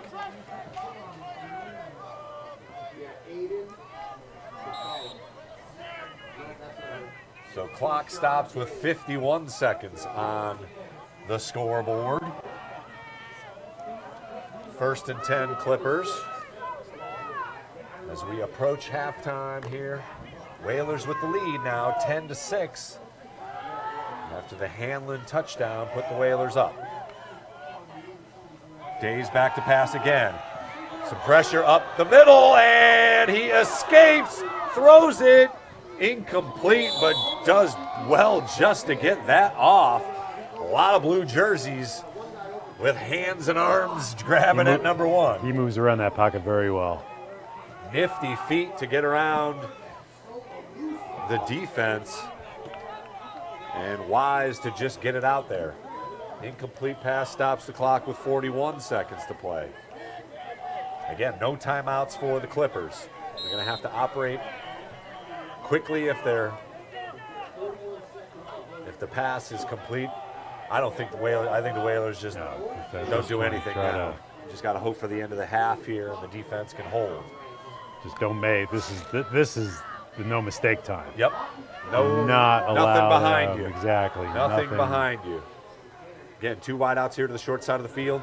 Days looking that way, gets a blitz and evades it. He's got room to run, but still gets it off. Oh my God, he got one off. And nearly intercepted. Did he get it?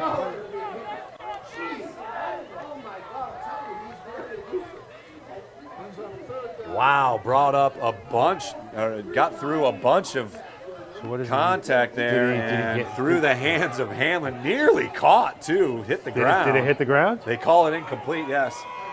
And again, you noted it earlier, Hammy. We do have our first female official that we've seen here at Vito Capizzo Stadium doing a high school game. Great to see it in high school. Great to see, and duly noted. So 3rd down, almost a miraculous catch there, and nearly intercepted. That's high school football in a nutshell there. Clock stops with the incomplete pass, 31 seconds to go in the first half. Big rush again, but he eludes it easily outside. and will run to the 40. And the pass is complete. Clock continues to run, though. 20 seconds. That'll stop for a moment. It looked like he was across the line of scrimmage, yeah, but looked he to was. Me like it was too. But no flag as the Clippers able to spike it at 14 seconds left here, but they've got a chance here at the Whalers' Let's see where he is 39-yard here. line.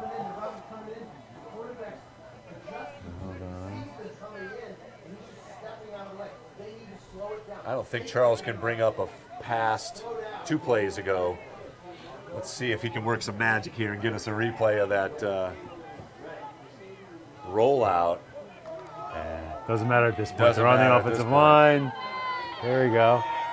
They're in their offensive set. Oh, man, he was just he's behind the dropping line. back. It was a good pass. Days back to pass again. Big rush.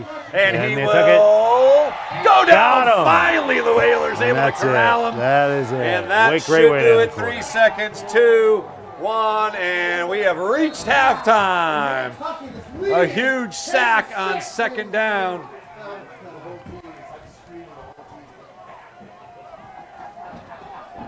And just making sure as there was some discussion, but the Whalers will head to the locker room with a 10-6 lead behind a field goal and an Aaron Hanlon touchdown, both in the second quarter. So a great second quarter as we'll take a break here and bring you a special presentation at halftime as we once again do some great work, as NCTV does great work across the island, wearing many hats and many facets. As the Whalers will go to the locker room 10-6. You are watching Whalers Athletics here on the NSC and NCTV.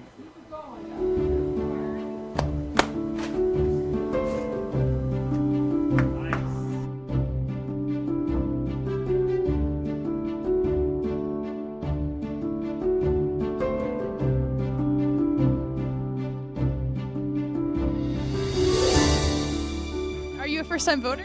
Yes. And how does it feel to vote for the first time? It feels great, especially, getting my voice out there. I felt very powerful. It's like a very new thing, and I've really enjoyed it. What is the most important issue for you today? The most important issue for me in deciding who to vote for today is just to move beyond the hatred. The security of not just our border, but the country in general. Economy. We got to get the economy back rolling. Hands down, the topic of immigration. We need to have a strong border. It's about abortion. I don't believe that anybody has the right to tell anybody what to do with their body.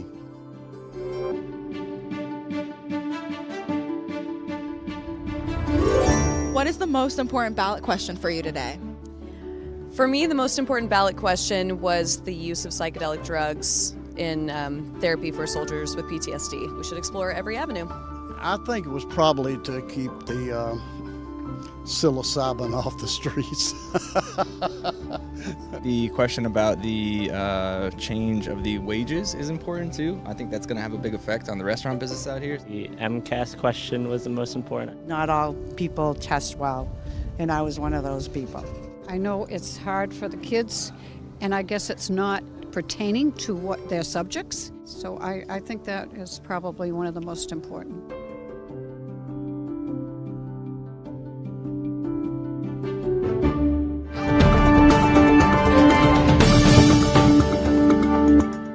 Good afternoon, Whalers! And welcome to Whalerwood. Today is Thursday, November 7th, and you're here with Vicky Todorova and Maddie Lombardi. Seniors, mark your calendars for December Delight on December 14th. This is our biggest fundraiser and we need all the help we can get. The money will go toward yearbooks, ball, and everything graduation related. Buckle up and get ready. A reminder that the NRTA buses will remain free for the rest of the season, so if you're ever needing a ride, know the wave is always an option. Also, Debate Club will be meeting every Tuesday after school at 2:45 in room 109. Email Mr. Sullivan if you have any more questions. Spanish Club and Diversity Club are fundraising for a trip to the Museum of Fine Arts in Boston. If you see them selling any of their holiday goods, please give them a word of encouragement, or even better, buy something from them. Seniors, this is another reminder to fill out your Google form for the yearbook. The deadline will be here before you know it, and the staff wants to make sure you are in the yearbook. Check any and all emails from NHS Yearbook in order to fill out your forms and keep up with the news. Please make sure to put your cell phones in the caddy when you walk into class. We don't want you to end up on Santa's naughty list. Here's Rory and Colby with the Whaler Sports Roundup. Thanks, Vic. What's up, Whaler Nation? I'm Rory. And I'm Colby. Regular seasons for all our fall sports have ended, including varsity and JV. Volleyball was met with an unfortunate end to their season after a hard-fought battle against Sandwich. The team ranked 19th in the state concludes their state tournament. Boys soccer, also ranked 19th in the state, has faced Frontier Regional, aiming to advance out of the round of 32. Stay tuned for updates. Field hockey moved on to the round of 16, where they are to face Quabbin Regional High School. They are ranked 9th in the state. Boys cross country won their league championship meet in both the JV and varsity heats, also sponsoring a runner who placed first in the Lighthouse division. The team now has divisionals to look forward to, and then states. Girls soccer, ranked 22nd in the state, has faced off against Lunenburg in the round of 32. Most results to come. Quick shout out to the Nantucket's current athlete of the month, Addie Brannigan. Special shout out to all the JV teams who competed this year and brought home lots of extra wins for the Whalers. The future looks bright. With that, remember to check in about registering for winter sports and make sure to congratulate our school's athletes on their great representations of our school. Go Whalers! What's up, Whaler Word? I'm here at the field hockey playoffs game with the girls, and they're playing against Westport. Let's go see what they're talking about. I'm here with Claire Gantner, Maddie Lombardi, Sam Zadroga, Mason Lower, Suze, Yaven Matus. And how do you guys feel after your major win against Westport? On to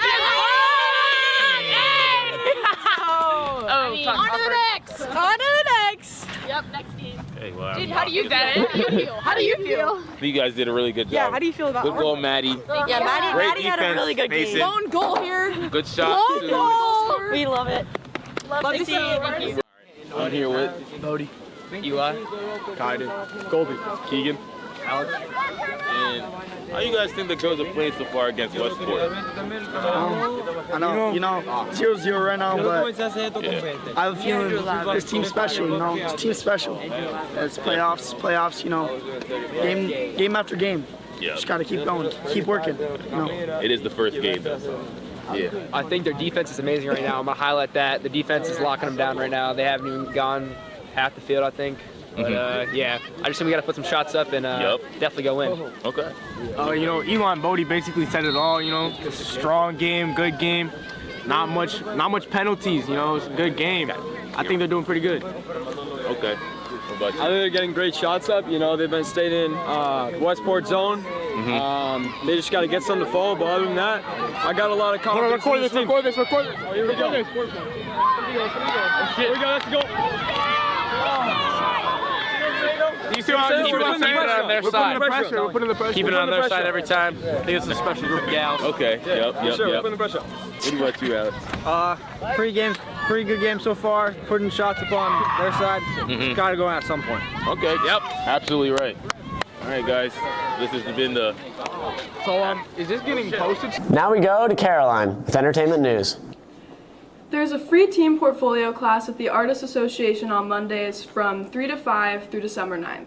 Experiment with the traditional and alternative printmaking techniques to design large-scale posters, create an artist book, and print on fabric. The class is also a great opportunity for any student interested in building their portfolio. The movie Venom. The Last Dance is out now, playing today at the Dreamland and through the weekend. Check out the website for specific showings. The Athenaeum is holding teen game nights on Fridays and the Dungeons & Dragons Club on Saturdays. Check out their website for more information. Back to you guys in the studio. And now we go to Jordan with the weather. I know what you're thinking. Jordan, is the weather glazing this week? It is low-key glazing, not gonna lie. They won't stop giving us these cold weekends. Today we should be expecting low 60s with little to no winds. On Friday and Saturday, the temperature will hang around the low 50s with winds reaching 15 to 25 miles per hour. Sunday, the winds will have calmed down, but temperatures will be in the low 50s. With all that aside, make sure you got all that work turned in because quarter 2 is right around the corner. And these teachers don't play about their due dates, man. And now we go over to Tomas with the community service updates. As we enter the month of Thanksgiving, let's be thankful for our pets. If you are 16 and want to help out some furry friends in need, contact Nisha. They have many programs like shelter animal enrichment, transport volunteering, and more. For specifics, visit their website, nishaanimal.org. That's NISH animal.org. Back to you in the studio. Thanks, Tomas. Birthday shout out goes to Olivia Kinney and Yenny Rivera. Happy birthday. And here's Gavin with the Whaler Word on the street. What's up, Whaler Word? Back here another banger. Let's get straight into the question of the day. If you could get a free meal from any restaurant on island or off island for the rest of your life, what would it be? Wingstop. Stubby's. The Muse. Brotherhood. Buffalo mac and cheese from 45. Probably like a Bohouse burrito, yeah. Wingstop. Brazilian grill. Surfside or Brotherhood? Bar Yoshi. Bamboo. Brotherhood. If you had to be an animal for a year, what would you be? A monkey. A seahawk. A lion. A bird. I'd be a lion. I'd be a cheetah because I'm the fastest. You had to be an animal for a year, what would it be? A wolf.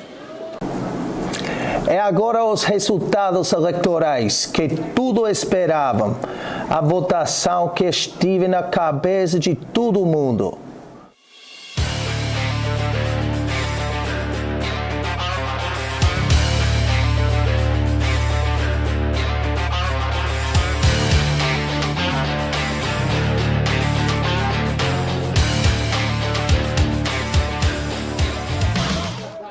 Want to welcome you back to Vito Capizzo Stadium. A great little piece there. That was the latest episode of the Whaler Word. You may have recognized one of those sportscasters there, Colby Lucas, who joins us here. That's a lot of fun, huh? Yeah, for sure. I mean, I'm glad Merrill does that. It's a great opportunity and a lot of fun. Absolutely, and we hope, and we chatted about it while we were watching. You are definitely at least somewhat interested in continuing your broadcasting career at the next level, and we wish you the best. It's been a blast getting you on the mic, and you're really a natural. We'll continue, as you are obviously a three-sport athlete, so you'll join us for some girls basketball calls, and hopefully join us up in the hockey booth as well as we get ready for the winter sports here. We've got a couple more broadcasts left for football, including our jaunt off to Fenway Park for the 44th annual Island Cup game. But, Hammy, we had a great first half here. Exciting football. Falmouth took the lead 6-0. Whalers countered with a field goal as they got down deep into the Clippers' territory, but ended up kicking a field goal, and then were able to finally punch it in with the Hanlon touchdown, aided certainly by some penalties against Falmouth to thwart the drive, and ultimately the Whalers now with a 10-6 lead. What do the Whalers got to do to continue? Capitalize off mistakes. Yeah, you said it. And not make any mistakes, but you've got all your mistakes out of the way. Yep. Play mistake-free football in the second half. Use that momentum that you got at the end of the first half. They're going to get the ball here. Yep. And a great way to do it would be a nice, long, sustained drive. Absolutely. Keep better Trayshawn Days on the sideline, so to speak, even though he plays defense, had a great defensive play as well. But Colby, quickly, your keys to the Whalers pulling this one out here in the second half. I think just continue the momentum, as obviously Hammy said. I think they've done a great job, putting the pressure on offensively, really. I think that their ability to just drive down the field has been really well. They've gotten big stops when it's mattered, and now they're starting out for the ball in the second half, so I think it's a great opportunity for them to build on what they started the first half. Here we go. Squib kick. Drop kick, on it. Just drop on it. No need. They're down. But so the Whalers will begin their first drive at the 34-yard line. Again, not bad field position for not returning the kick.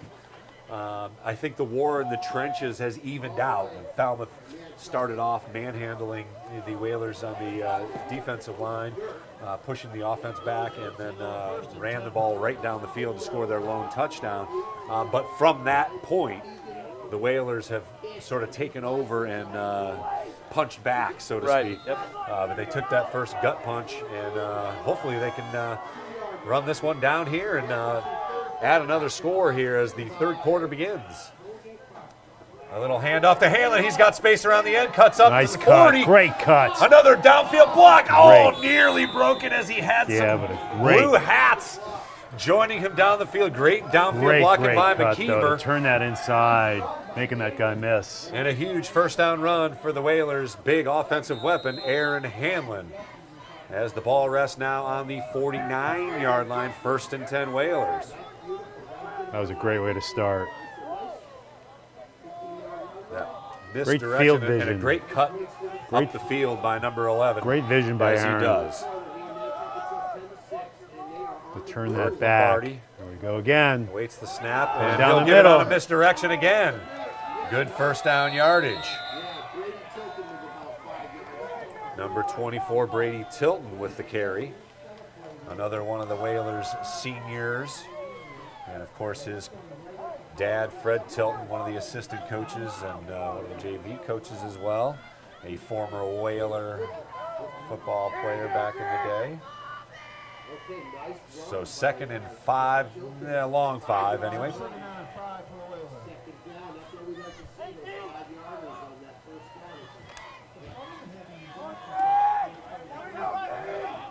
And the Whalers break in with another tight set.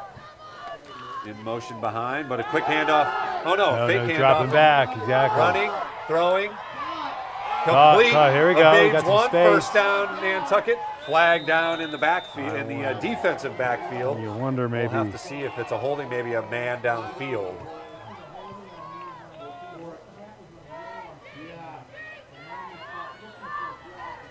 Yeah, I do see some offensive linemen.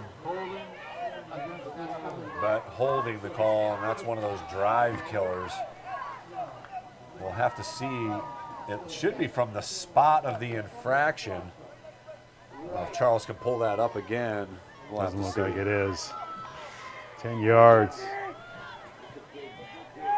2nd and 11. Yeah, you can see downfield, James Dutra guilty of the infraction. He was holding number 3 downfield, Jamison Murphy. So it'll be 2nd and 13.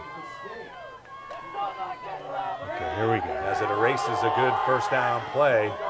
And now the Whalers are behind the sticks, back on their own side of the field.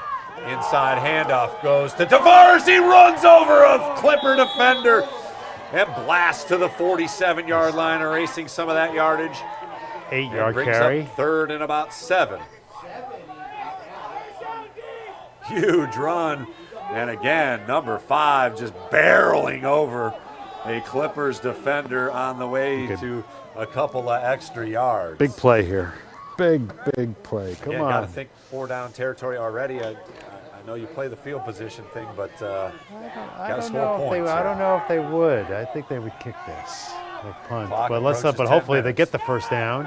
Inside handoff to Hanlon, on, and he will not get there. Not fooled this time. No happens. gain, maybe even a loss of a yard. I think this is going to be a punt. I agree. Not much doing on that one. As they tried to get it to their playmaker, number 11. But the Clippers defense was up to the task, and it's now 4th and 8. Here comes 4th and David. 7.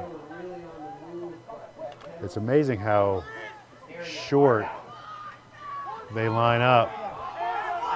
It's like a quick kick position. Yeah. I mean, look at this. He is like right. Cirillo back, takes a couple of steps back, and a quick hit. And he'll punch. He just Good got that punt. off, and he's Over going to let the it head of go. the return man, and it will bound inside the 15. Good punt. Wise decision. Very untraditional type of punting game Nantucket's got. That quick kick. But the Whalers unable to score here to open the 3rd quarter. Let's see if the defense can hold as they've got the Clippers pinned back deep in their own territory. It'll be 1st and 10 at the 17-yard line. Whalers went turnover free in the first half. They forced a turnover on the second play from scrimmage after a couple of penalties, but were unable to score. So let's see if the Whalers can hold here on defense and maybe come up with a big play. Again, run up the middle. That's number 14. He's been the big play man up the middle, Davison. They'll give him a few yards, maybe 4 up to the 21-yard line. So the Whalers do a pretty good job there of containment up the middle. It's actually number 13. I think number 14 is number 14 is out of the game now. So that's Tyler Giacello again. Yeah, I think 14 has been injured.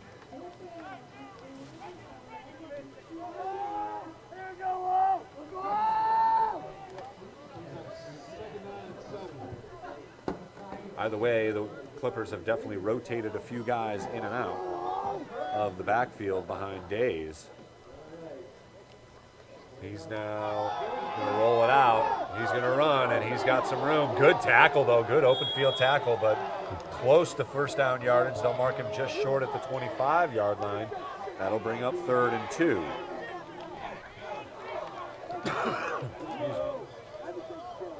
Good open field tackle there on the far side of the field for Nantucket. Another big play here early in the 3rd quarter. If they can stop here, it will definitely be a punt because they are deep in their own territory. 25-yard line. But with a talented and athletic quarterback, I think you just give it to him and let him do some things, whether it's a run-pass option. And he will drop back to pass and throw it out there. He's got a man. Nice throw across the 30 to the 36-yard line. First down, good toss by Days. He finds number 7. Beautiful touch. That's Danny Hanlon. Put that in the perfect spot. Perfect spot. And a tough throw all the way across the field, but he took a couple of steps and let it launch. And the clock will continue to run here after they move the sticks. Well, they actually stopped the clock with the out-of-bounds play. Looked like he had stopped, but nonetheless, 1st and 10 for the Clip. And Days will keep it again. Across the 40, and again, Dance is close to first down yardage. Give him 10 yards and a first down, and the ball is now on the 46-yard line. He is elusive, to say the least. Fleet. But the Whalers no stranger to good quarterbacks. They have faced them with Nauset, DY, Sandwich. I mean, their best, every team that they've played, their best athlete has been the quarterback, and this is no different. As Trayshawn Days is showing why he is one of the elite players and has earned his C on the jersey as one of the tri-captains, or co-captains, 1, 2, 3 tri-captains of this Clippers squad. And he is just a junior, so we'll see him again next year if Falmouth is on the schedule. Run up the middle, and the Whalers are there for that one, a minimal gain. Give him 1 yard on the plunge forward. Jaquel, once again, number 13, as Hammy noted, on the carry. I do not see number 14. No, he is. Right. He's out of the game. That's his there's equipment his jersey. right there. He got hurt. No kidding. And he had some great runs in that first half. Powerful runner.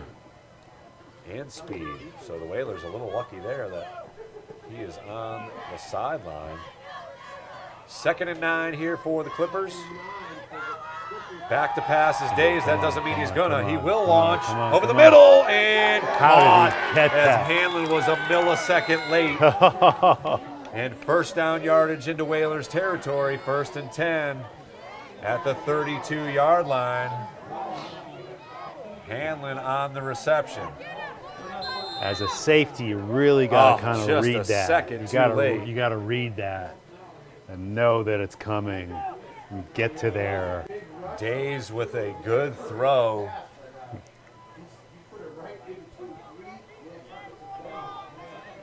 So the Clippers now in business inside Whalers territory at the 32. Very good drive by Falmouth. Single split out wide to the far side. It'll be a reverse handoff across the right side of the formation, and it'll be 2nd and about 4 as a 6-yard gain for Jamison Murphy. Clock approaches 5 minutes to play here in the 3rd quarter. Clippers are on the move. Their first possession of the 2nd half. They are down 10-6. And the wind has definitely calmed down, but whatever there is at their backs. It'll be another handoff to Murphy. He's got a huge hole and breaks it free and will scamper in for a touchdown. Jamison Murphy gets the handoff and cuts it up the middle. As you'll see, a gaping hole inside the tackles. Pulling guards. Good blocking in front of him, and Murphy did the rest as he scampered through a couple of hand tackles, and the Clippers have regained the lead 12-10, and they are going to go for 2 here, I believe. Days. Could it be a drop kick? Nope. Will run it himself. looking for some room, and he will get the corner and dive in for the two-point conversion. 14-10, the Clippers lead is now 4 with 4:38 left on the clock here in the third quarter. Some whistles as somebody's down for Nantucket. Canton. Looks like an injured player on the far side. Canton Jenkinson. We'll take a break here on the NSC as they get ready for the kickoff. The Clippers go right down the field, matriculate. Looks like he's got a cramp. 75 yards. And Jamison Murphy punches it in to give the Clippers the 14-10 lead here. You're watching Whalers Athletics on the NSC and NCTV. The Nantucket Sports Connection would like to thank its founding sponsor, the Nantucket Golf Club Foundation, whose mission is to promote the positive development and enrichment of Nantucket's children. For more information on the Nantucket Golf Club Foundation, go to nantucketgolfclub.com. Support for the NSC provided in part by Highline Cruises, providing year-round high-speed service to Nantucket since 1996. For more info, visit highlinecruises.com. Underwriting support for this Whalers football broadcast on the NSC provided in part by Nantucket Bank and Rockland Trust, providing financial education and resources to local communities for over a century. Rockland Trust Bank, where each relationship matters. Support for the NSC provided in part by Myrick O'Connell, attorney at law, providing legal services for Massachusetts residents for over a century. Learn more at myrickoconnell.com. NCTV and the Nantucket Sports Connection would like to thank our Nantucket business sponsors for their support of today's Whalers broadcast.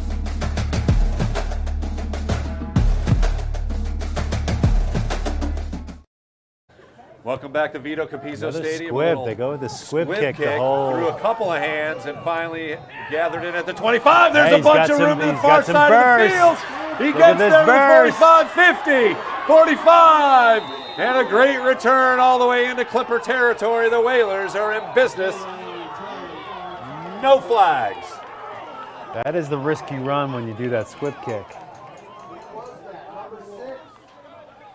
Ooh, number 9. See who's number 9 for Nantucket. João Silva with the kickoff return. Had some wheels.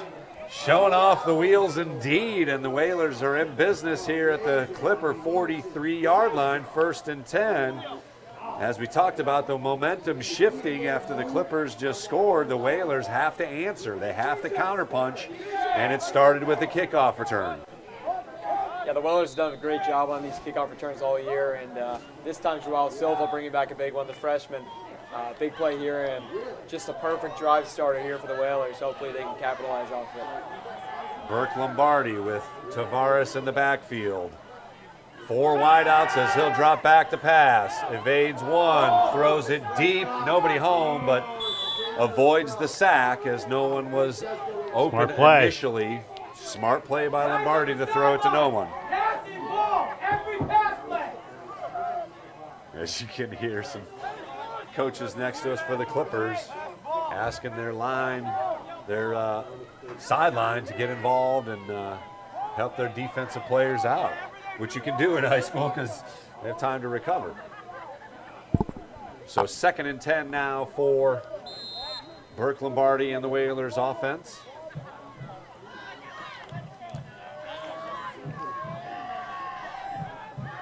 Okay, let's see this offensive Single line. split out towards us here.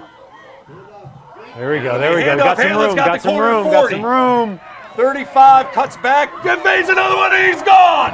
Aaron Hanlon, oh, I thought he had the corner. We got a flag down. Had the corner flag down. I didn't see the right hole, at the but 30-yard line. Might be here. face mask. Where is it? A block down the field. Face They're going to catch McKeever with a block in the back. So that will erase a huge gainer for Aaron Hanlon, who ducked under a tackler and nearly took it to the house. Darn. A little premature on my touchdown call.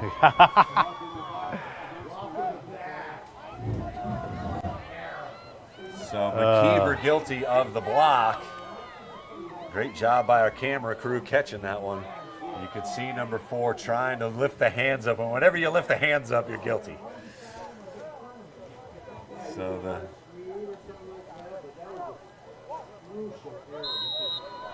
Whalers big play erased, but 2nd and 8, so not horrible. Not behind the sticks by any means. Still got plenty of options here as they break the huddle. And Lombardi fumbles, so that will put them behind the sticks as now 3rd and 12. They lose 4 on the mishandle.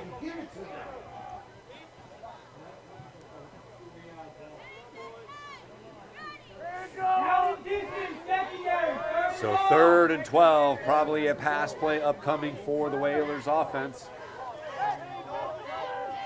Not sure why the clock is stopped. It was a fumble, should be running here. But the clock is stopped with 4:04. Now it starts. So under 4 minutes to play here in the 3rd quarter. Whalers down 14-10. Clippers trying to stop the Whalers here after a good kickoff return. 3rd and 12.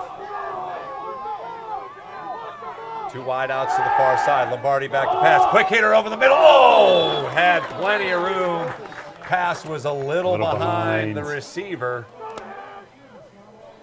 And that will cost the Whalers as they will likely have to punt. David Cirillo coming in. And flip the field here. Now this quick kick scares me a little bit. A little sidearm, Favre-esque toss by Lombardi is a little off the mark. He was very lucky to get the kickoff. And the Whalers unable to capitalize on good field position. One step and a kick, and Cirillo boots it. Again, a good bounce inside the 15, and there we go. Blast back across the 15 to the 16-yard line, but another good kick, and again, rely on your defense. Better blocking on that punt than the one before. It was very, very close on the last one. As successful as it was, he just got that punt off. So now let's see them stop them. Yeah. On this. This is a big. Got to come up with a stop here. I know there's still a whole quarter to play, but the momentum has switched to the Clippers side with the touchdown, and they now lead 14-10.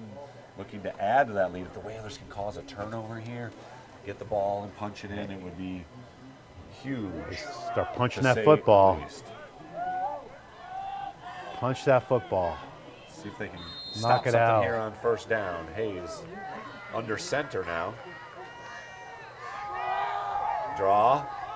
Corner, good run on 1st down. And the Clippers great misdirection. Across the 20 to about the 22-yard line, so they get 7 yards on 6 yards on 1st down. Again, that off-tackle run has worked for the Clip. Yeah, they've done a great job getting yards outside.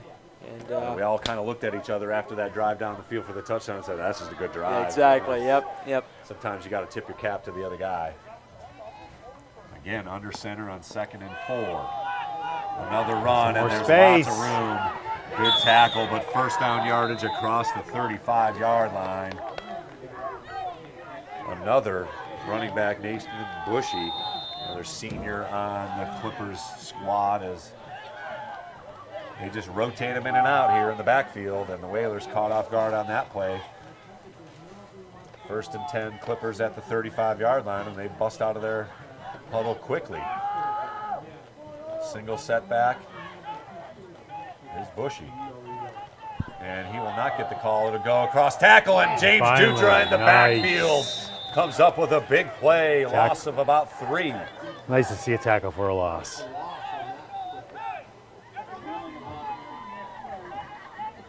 Actually, it was number 91, excuse my French, Cade Silva with a great play in the backfield. As we approach 2 minutes to play here in the 3rd quarter, Whalers down 14-10. 2nd and long for the Clips. We'll call it 14.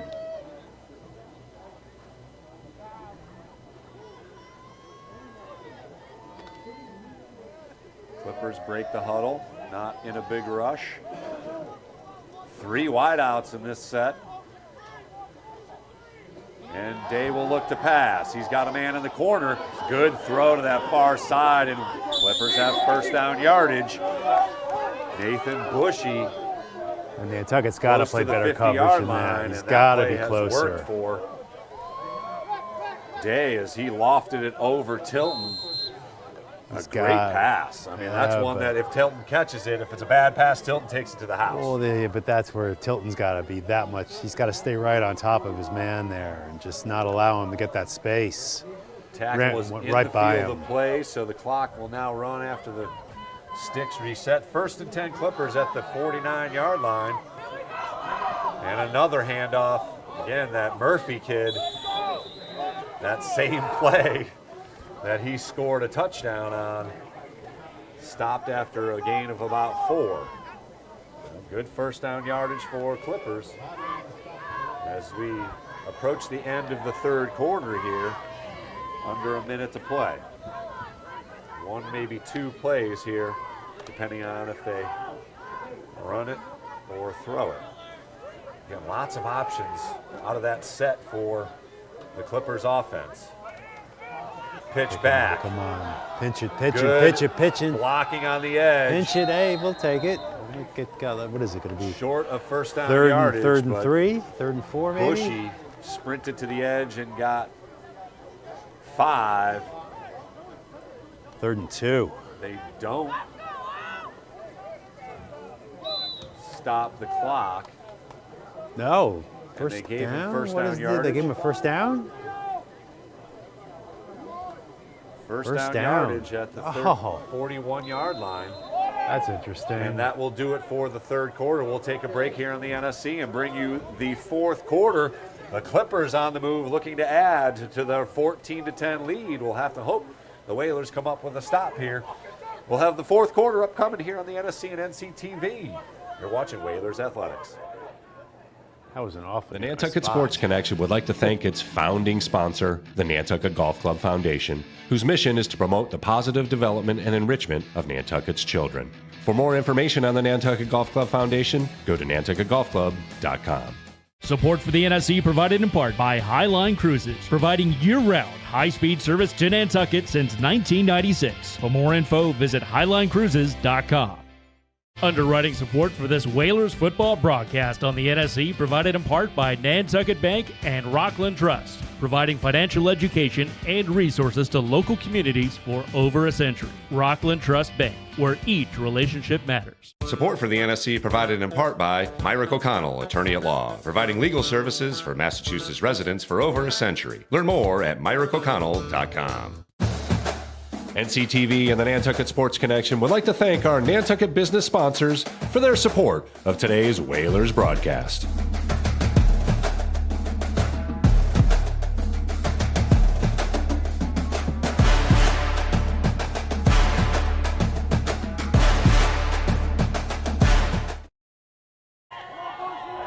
Turns There's the a corner. run play again, and good first down yardage across the 5 yards.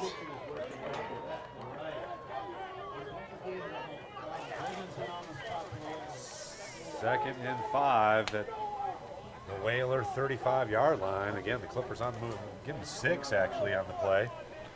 Again, that was number 4, Bushy, who has been a steady rusher here in the 2nd quarter and into the 2nd half here. Also caught a couple of good passes from Trayshawn Days. Again, they've rotated through 20 seniors all day. So lots of experience up and down the lineup. Days with reverse, and this is set up. 25. Oh, we 20, got block in the back, it looks 15, like. 15, breaking to fumble! And the Whalers got it! Decline the penalty. Penalty down as well. I think it's a block. I think it's Did they call him either down? a hold or a block in the back, or. But the flag is down at the 26-yard line, so either way, it's something on the offense. The ball came out. What we got? But apparently it was down. Is it from the? That's, yeah, it looked like they called him down before he lost the football. Let's have a look-see, as you can see. A good run. There's the flag. That pops How up. is it not? Yeah, How is that I know. down? That is not strange. down I don't understand how this is not the Whalers' ball. That is clearly a fumble. Maybe it's from the wow, the Clippers really avoided one there. Second down and 8. And a run to Murphy as he tries to dance his way and unable to do so down at the line of scrimmage, but that was clearly a fumble. Yeah, I thought it was a fumble I don't as well. understand why this is not the Whalers' ball. If Coach Herman was on this side over here, he would have been going crazy. I wonder, it's just very strange that Nantucket couldn't decline that penalty. And get the ball. Yeah. They called him down. You can see the referee calling him down, but he was not down. Oh, so he did. So 3rd and 4. Huge third down here. Again, could be 4-down territory. Most important for third the down in the game. Up 4 in the 4th quarter. Oh, Days come on, gonna seal keep it, seal it, seal it. Hanlon. Yes. Able to get there, but Days falls Gets forward the for first down yardage. Darn. Hanlon went for the legs, which is the smart play, but Days able to lean forward and use his long body to get first down yardage. So it'll be 1st and 10 for the Clippers at the 30-yard line of Nantucket. And tick-tock, tick-tock, clock continues to run now. As the Clippers in no rush to do anything with a 4-point lead and driving. Breaking the huddle. Actually, Days goes back to the He's got to be coach here, and may have to call timeout. Is there a play clock? Play clock. Got to be getting down there. They rushed to the line of scrimmage. And there you go. Timeout. Timeout called by the Clippers as they ran out of time. Again, you only got 25 seconds, I believe, in high school to get the playoff. So, nonetheless, a wise timeout there. You can't take them home. Yep. We'll keep it here as they have been pretty quick on the back to action. Whalers behind it here as they're down 4, and the Clippers have matriculated down to the Whaler 30-yard line. An unfortunate event, however, that will ultimately, hopefully not butterfly into a score here, butterfly effect. But the Whalers clearly forced a turnover on that penalty, and there's nothing you can do about it. But I will post that as something to the MIAA, perhaps, as that was clearly not he wasn't stopped. Yeah. The forward motion was not stopped. He wasn't being held up. He was tackled and fumbled the ball. Yeah, that was a really tough play for the Whalers. Terrible call, and it could cost the Whalers the game. Absolutely. 1st and 10 at the 30-yard line for the Clippers. Days gets it and will hand it off up the middle, and breaking free for good yardage, close to another first down at the 21-yard line, is yet another Clipper running back. That looked like Hanlon again on the carry. But 2nd and 1, lots of options for the offense now with 2nd and 1. Whalers defense reeling a little bit as the Clippers are gaining yards in chunks. Days under center.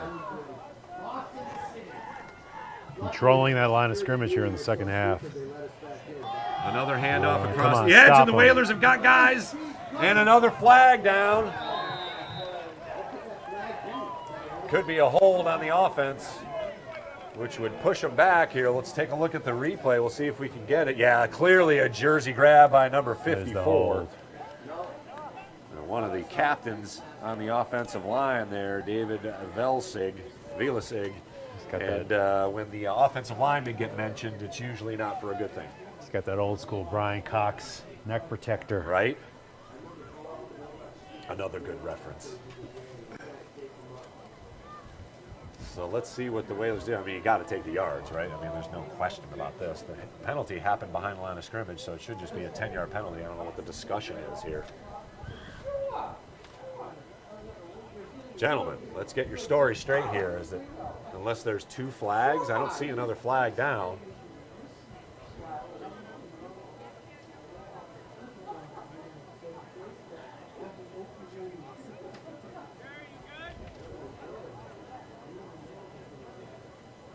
Going this way.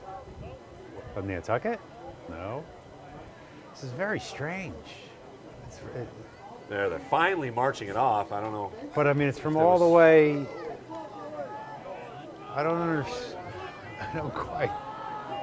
So now it brings up 2nd and 11 with the ball resting on the 30, basically the 31-yard line, 30 and a half. 8:16 to go. And the Whalers are down 14-10. Days will walk under center. Pitch out. Whalers are there with a big tackle behind the line of scrimmage. Huge. Finally. Huge. Jay Nolasco, Mr. Nasty. As you can see him, he came off big. the edge, read the play, Left and was him able to on hang block. on to Danny Hanlon and bring him down well behind the line of scrimmage, and brings up a huge 3rd down. Ball all the way back to the 37-yard line, a loss of 6. So 3rd and about 18. Call it 17. Huge play here, especially if they can force maybe an incomplete pass. You got to punt. You got to think punt. And timeout We called. got here. We got a flag. Delay of game? There we got a flag. 5 more Wow, yards. that was the quickest 25 seconds I've seen in quite some time. But they are marching it back 5 yards. Again, can't make up for a fumble missed. No. Unless you give us the ball, but we'll take the penalty.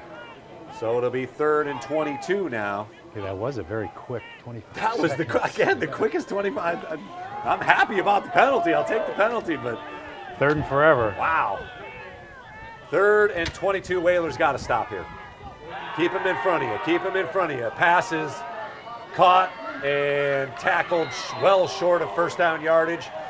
And we'll have to see what the Clippers do here now. Ball 15. will come to rest at the 35-yard line, so it's field goal is not going to happen. Good tackle on the far side of the field there as they're going for it. As Bushy tried to make a move, so it's 4th and about 15. As the clock continues to run, under 7 minutes to play. This is the game right here. Whalers got to come up with a stop. Huge play for both sides here. Whalers down 14-10. Days back to pass. Facing a rush. Launches it Back deep. Got a foot. man out there, but he'll be knocked down wisely by Hanlon. Nice. Didn't Smart catch play. it. The Whalers will take over on downs at their own 35-yard line. Smart play by Aaron Hamlin. Yeah, really smart play by Hanlon there. Could have had the interception, but instead chose to get the extra yardage. You know, Absolutely. Smart heads-up play there by Hanlon. Couple of Whalers defenders back there as again Days was on his back foot throwing that ball, unable to get enough on it as there was a player back there, but 2 Whalers defenders, including Aaron Got in Hamlin. there. Here we go. Here we go. So plenty of time Come for the on. Whalers to operate, but they are basically in a must-score Boom. position. Inside handoff, Hey, gets breaking a couple of tackles. Gets about 4. But ultimately just a short gain, give him 3 yards. I believe that was Hanlon on the inside handoff. Got him 3, Little okay. misdirection. So 2nd and only 2 on the gain. So 2nd and 8. Okay, come on.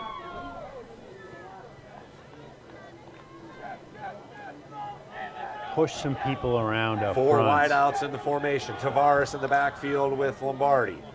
Back to pass. Lombardi Some looks, space. throws it out to Tavares. He's got it wide open across the 40. 1st down yardage to the 50. Turn. Inside Clipper territory to the 45-yard line. Great recognition. Nice catch on the run by Tavares, and Totally. he turned it into a big gain. Yeah, really big athletic play there. Just a great job getting outside, getting around the defenders. Keeping his feet underneath Keeping his him. feet underneath. Burke Lombardi found him for the dish down. Great play there. Great Nice job. start to the drive as well. Absolutely. Crucial 1st down, and the ball now rests on the Clipper 45-yard line. Again, clock not a factor yet, but it is basically 5 minutes and some change left here in the fourth quarter. We need a nice Lombardi 5-minute and 50-second with 3 drive. wide receivers to the near side. He's back to pass again. Has Tavares Come on, in the come flat. on. Same thing, same Breaks thing. one Nice tackle turn. and is at the 40 and We'll take it. ridden down inside the 40 to the 37-yard line. I love that. Dump it out to the big guy and make him do some stuff. Let's take 5-yard another gain. look at it. Again, just a little flip out to the flat and a good athletic catch by Tavares. And he runs through a couple of defenders to gain 7 yards. Yeah, way to make a 5-yard move gain. after the catch. Gain a couple extra yards here for the Whalers, get close to that first down. So 2nd down and 4. Lots of options for the Whalers on offense here. Down 14-10. 3 wideouts once again to the near side. Lombardi back to pass. And will Come on. fumble it. Picked up by Falmouth. And Hanlon punches it out, and the Whalers will recover. Did he gain possession, and it's a touchback, however. Let's see what happens. It's a safety. Safety? Wait, did they give him a touchdown on that? Is it a safety? What's the penalty? Very interesting progression. There's a flag down as well. Yeah, a lot happening We've here. got This some one. stuff to figure out here, Somebody folks. was, Yeah, we're gonna find out Don't here. celebrate yet. if And you're the either official was side. holding off on that. Oh, He my had the goodness. flag out, and then he threw it. It was So very, one very of those strange. errors by the freshman Burke Lombardi that you just can't afford. But let's see what transpires here. We'll see. I mean, we'll see if Charles can bring it up. I don't think he got the replay on it because there was just too much action. A lot of in one action. play. A lot going on in that play. But got a lot to unpack there. Can you advance a fumble? You should be able to advance a fumble in high school, right? Let's see what they say. This is a This very is gonna interesting. Need some serious explanation. As you can see, all of the stripes are gathered. They got the stadium mics at the turned on? 40-yard line. No, there's no stadium mics. So Hanlon did a great job of punching Punching it out. that ball out. But I'm not sure who got on top of it. It looked like a couple of Whalers were back there, but Falmouth was celebrating. We do have a replay of the back side of this. Number 62 rumbling and bumbling, and Hanlon was able to get a punch out there, and he recovers it.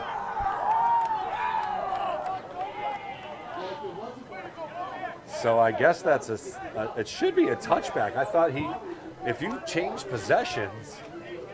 Yeah. Yeah, he recovered in the end zone. It's not like he ran it into the end That's zone, the play. so I That's believe the that play. should be Got a lot touchback. going on Teach here. kids, if you're running down somebody to score, punch it out and you get a touchback. Excuse me. We'll see here. Let's see what's going on here. Whalers yelling.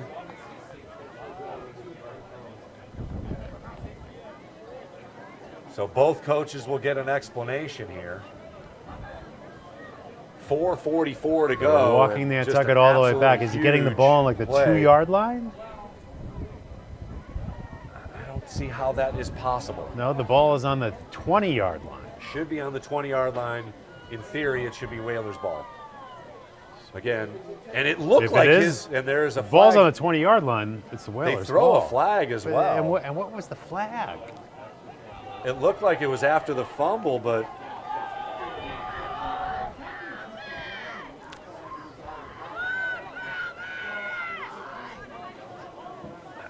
it's got to be.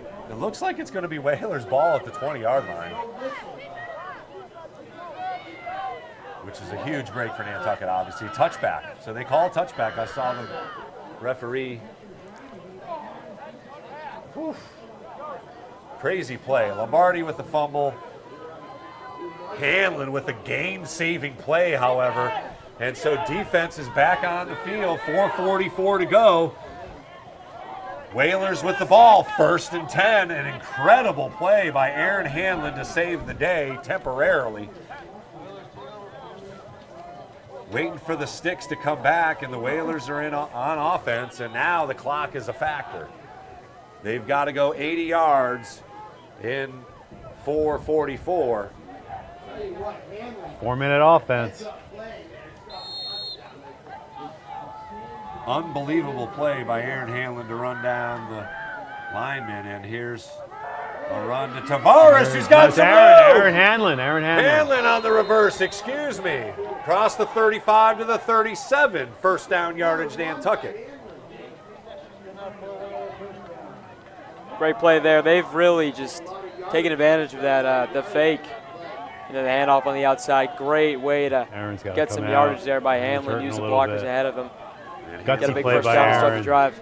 Hanlon limps off after a tough tackle. Big dude landed on top of him. We'll hope he's okay because he is he is the playmaker for Nantucket. And again, made the play on defense basically to force the fumble and recovered it in the end zone to save the possession. 1st and 10 Whalers at their own 35. Clock continues to run, approaching 4 minutes to play in the game. Down 14-10. Tavares in the backfield with Lombardi. It's McKeever on the handoff, and he's got some room to run. Nearing first down yardage. They'll mark him down at the 43-yard line. 45-yard line, excuse me. They jump forward a little bit. Second and one, love it. 2nd and 1, lots of options. I like maybe a home run ball here.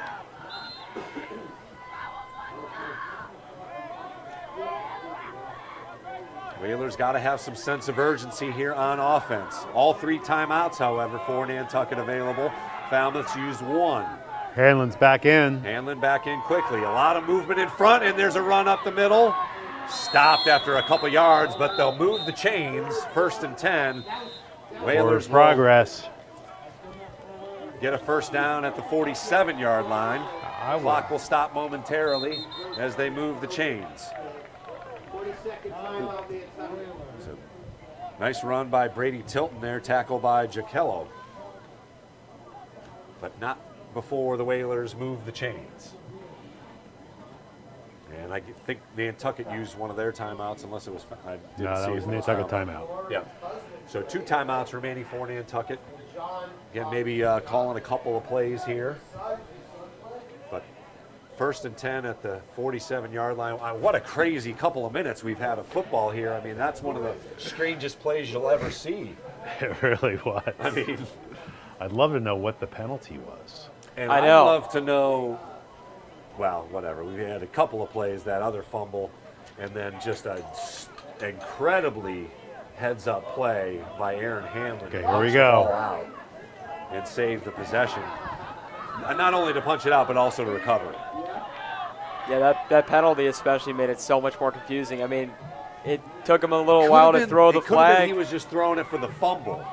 That may be it too, right. That could very well be. Usually they use their hat for that, though.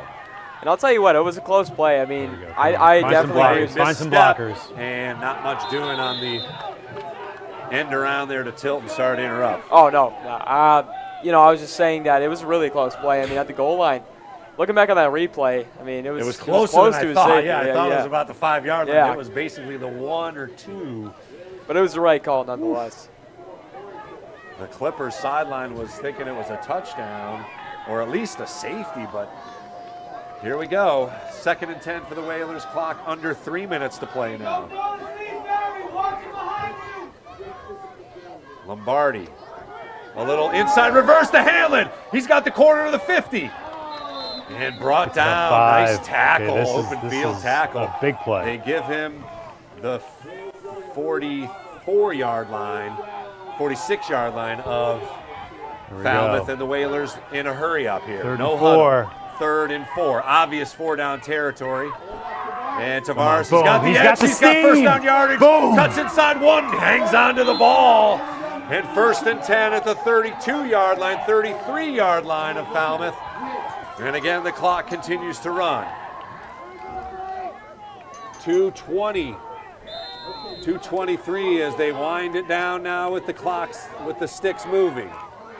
1st and 10. Good run by Tavares. Still plenty of time. 3 wideouts. False start. Number 18 moved in addition to a couple others. Who didn't move? So the Whalers will being marched back 5 yards. Stops the clock, however, with 2:04, so it's almost a timeout. Or 2:09, I should say.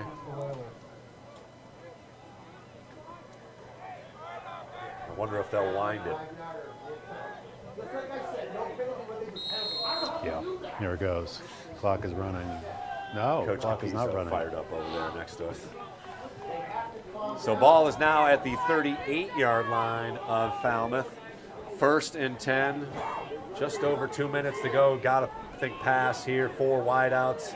Tavares in the backfield. I like a swing out to him on that far side. Big rush, and Lombardi just launches it. And we'll have to see. That could be intentional grounding. I don't think so. He was in the area. Tavares was there. So an athletic play by Lombardi But just to get rid of it. Now, this is it. But this brings up 2nd and 10, or 2nd and 15, I should say, as the penalty marched them back. Yep, and that's exactly what the Stripes are saying to the coach. The player was right there, and Whalers fortunate there for sure. So 2nd and 15, again, 4-down territory for Nantucket as they are down 4, have to score a touchdown here. That slant pass that they've been running to Tavares has worked out really, really well today. A good time for it. And inside to Hanlon. He tries to cut it outside and does so, evades 1, and will get close to 1st down yardage. Good spot at the 33. Oh, they don't give him the 1st down here, so. Oh, wait a minute. Oh, no, no. They will no. waive the clock stop here. They might measure. No, they're on the 1st down's all the way down. Timeout Nantucket. So a minute 45 Third left. and 10 right now. Oh, excuse me. Yes, you're right. You're right. Excuse my French. So 3rd and 10. So Hanlon gets the 5 yards back on the penalty. Now they More got importantly, the clock stops with a minute 45 to go, and the Whalers need 36 yards to take the lead. They need 10 yards to move the sticks. And they've got 2 downs to do it here to extend the game. Here we go. Well, we have had a Big little play. bit of everything here, and we hope that the Whalers can come up with one more big play and pull out a win here. It'll be Lombardi with Tavares in the backfield. 3 wideouts to the near side of the field. Sprinting in, Tavares gets the swing pass, and he's got the sideline. It's about 4. Will not get 1st down yardage, but so 4th and makes 6. 4th down a little more manageable. Clippers brought a blitz, and it's 4th and 7, maybe 8. This is it. This is Clock the whole stop ball game right on the here. out of bounds play with a minute 39, but clock doesn't matter if the Whalers don't get 8 yards.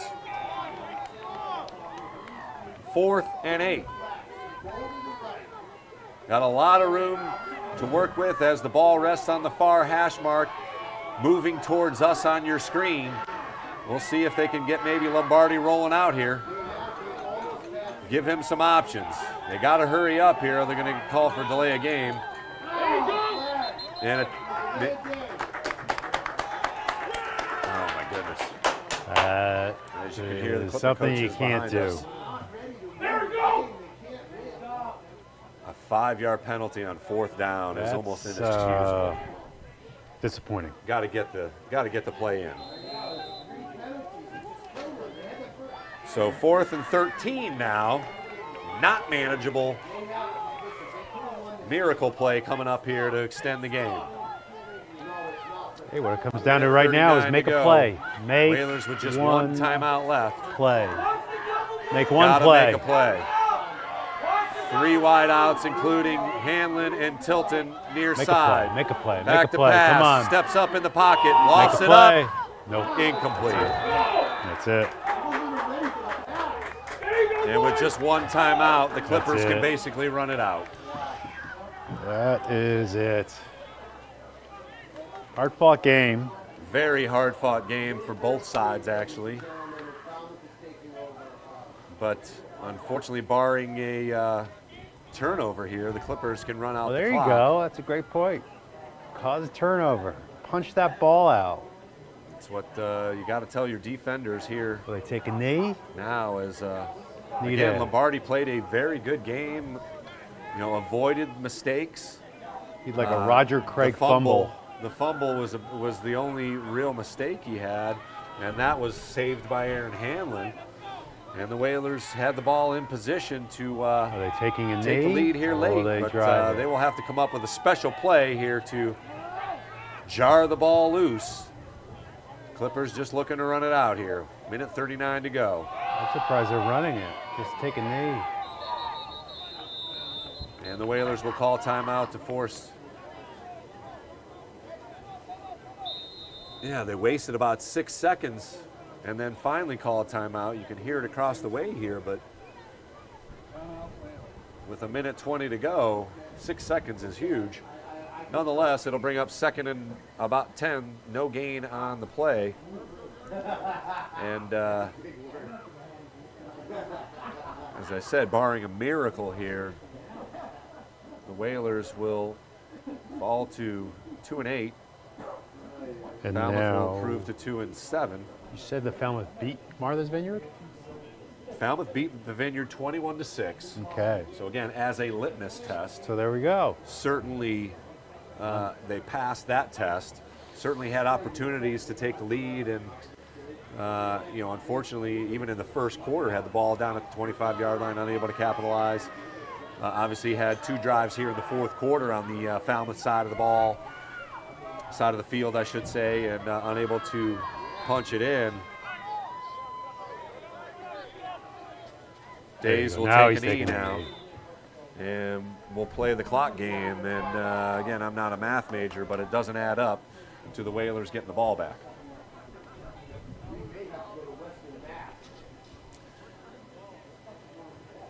So without Coach Herman, we don't have 3 stars, but Hammy, you got, we'll give you an opportunity to pick a Whaler player of the game. Well, you got it. I mean, you got it. Aaron. Yeah. Just the heads done up it miss, all. and he's exactly. He's done it all. Colby, who do you got for your Whaler player of the game? Right. I mean, it's got to be Aaron Hanlon. If I could get a second star, I know obviously the You can fumble, get as many but stars as you want, man. but Burke Lombardi played absolutely terrific in the absence of Brock Beamish, so have to give him a star of the game. Under as a well. lot of pressure. Ninth Love it, grader. yep, love it. Showing a lot of poise out there. Right, yep. So the Whalers will unfortunately fall on the wrong side of the 14-10 score, but a lot to hang your It's a head competitive high. game. This was fun to watch. A lot to hang your head high, and these are the kind of games that should be played on our schedule instead of the NOS hits and DYs. Just get rid of those. Do whatever you got to do to not play those teams. I've heard rumors of us moving up in the division. I don't know how that happens, but I guess we got too many kids enrolled. And, you know, a couple of plays missed. That fumble down at the end, I don't know how that's not Nantucket ball, but nonetheless, the Whalers are dropped to 2-8. We'll have to see about another game in between now and the Fenway game on November 26th. The Clippers move to 2-7. We'll have a couple more games on their schedule as well, including a traditional game on Thanksgiving morning. So they'll eat their turkey late. Before we go, Colby, final thoughts. Well, I think the Whalers played a great game against a tough team. I know obviously the record doesn't show that for Falmouth, but obviously Division 5 team. up, yep. Exactly. You know, very, you know, athletically gifted team. So I think the Whalers met their physicality well. I think they slowed down their run game. Obviously, that was the point of emphasis for Falmouth. And, you know, obviously, as you said, Falmouth took care of Martha's Vineyard pretty easily. So if we can play a game like this, you know, pending a few plays, we'll be ready for the Vineyard game for sure. And that is the one, if you're not going to make the playoffs, bringing the cup home is Exactly. what it's all about. Again, I grew up in Buckeye State of Ohio, and if Ohio State wins one game and it's against Michigan, it's a successful season. So hopefully that can happen. Hammy, your final thoughts here tonight. It seemed like it was a good prep for the Vineyard game, and while the Whalers made some mistakes out there, they showed some character as Burke showed some poise, being the ninth grader starting in this position, and it just keep on using every single game as an education to make you the best football player possible. It is a journey, and our journey continues for one more game this season at least. Again, this will be our final game covered here at Vito Capizzo Stadium. We will take our show on the road and head on up to Beantown for what will be a very good matchup with the Martha's Vineyard Vineyarders in the 44th edition of the Island Cup. They are coming off a big win against St. John Paul to cement a Cape and Islands League title again, their second year in a row. So congratulations to Coach Matola and their gang. Again, I think you guys hit the nail on the head. I don't know what else I could say to add to that, but use it. You got the video available to you. Lots of positives, only a couple of negatives, but in a close game like this, a highly competitive game, the Whalers showed a lot of heart, a lot of spirit, and they fought right to literally the last second here, and unfortunately fell a couple minutes short and one play away on the fourth down play, and really just a game of inches. You know, they could have connected with Hanlon, had his hands on the ball down at the end, down in the first half, and you know, it's just unfortunate that teams that have a losing record, it's hard for them to get on the other side of that and overcome that. It's a lot of mental, even more than physical. They make plays to, you know, ultimately lose the game or not come out ahead more than they do to win the game. It's that culture, that winning culture, that breeds that mentality. Like our lacrosse guys, they just overcame anything, seemingly. But the Whalers will get there. They're heading in the right directions. And as you can see, they're getting, you know, a quick earful at the end of the game, but a lot to hang your head high about as we look to conclude the 2024 season with an up note, hopefully, on the back end of the season here at the 44th annual Island Cup game against the Vineyard. Final score for Vito Capizzo Stadium. Unfortunately, the Whalers fall 14-10. Guys, it was a blast. We'll do this again. Let's do it again. What do you say? Let's do it again. November 26th. We've got a date. Olivia Nascimento and Chloe Remick, fantastic job. Cannot commend our student camera operators more. I mean, just a great job, and get those community service hours. Colby, you did a fantastic job. Looking forward to hanging out with you some more here off island. And Hammy, it's always a give pleasure. Props to our fearless leader right here. No, I am not the leader of this group. Charles Douglas is guilty of being the leader of this whole scenario. It would not happen without him. He makes us look cool with all the toys he's got to play with, and thanks to NCTV for believing in us. Our final home game score, unfortunately, the Clippers come in and win 14-10, but we'll do it one more time.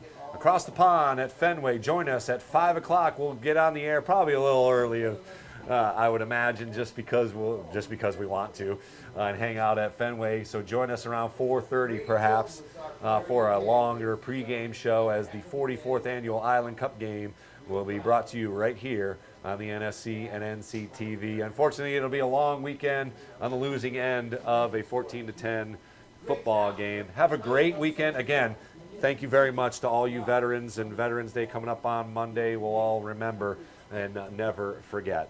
Whalers lose 14-10. Have a great weekend, Nantucket. He's got it! He's got it! Nantucket Sports Connection and NCTV over the past few years have done countless broadcasts that are both exciting and professional. Shot, score! Jack Halleck! I support NCTV's Nantucket Sports Connection because it's a great opportunity to reach island families, support students, and our local television station.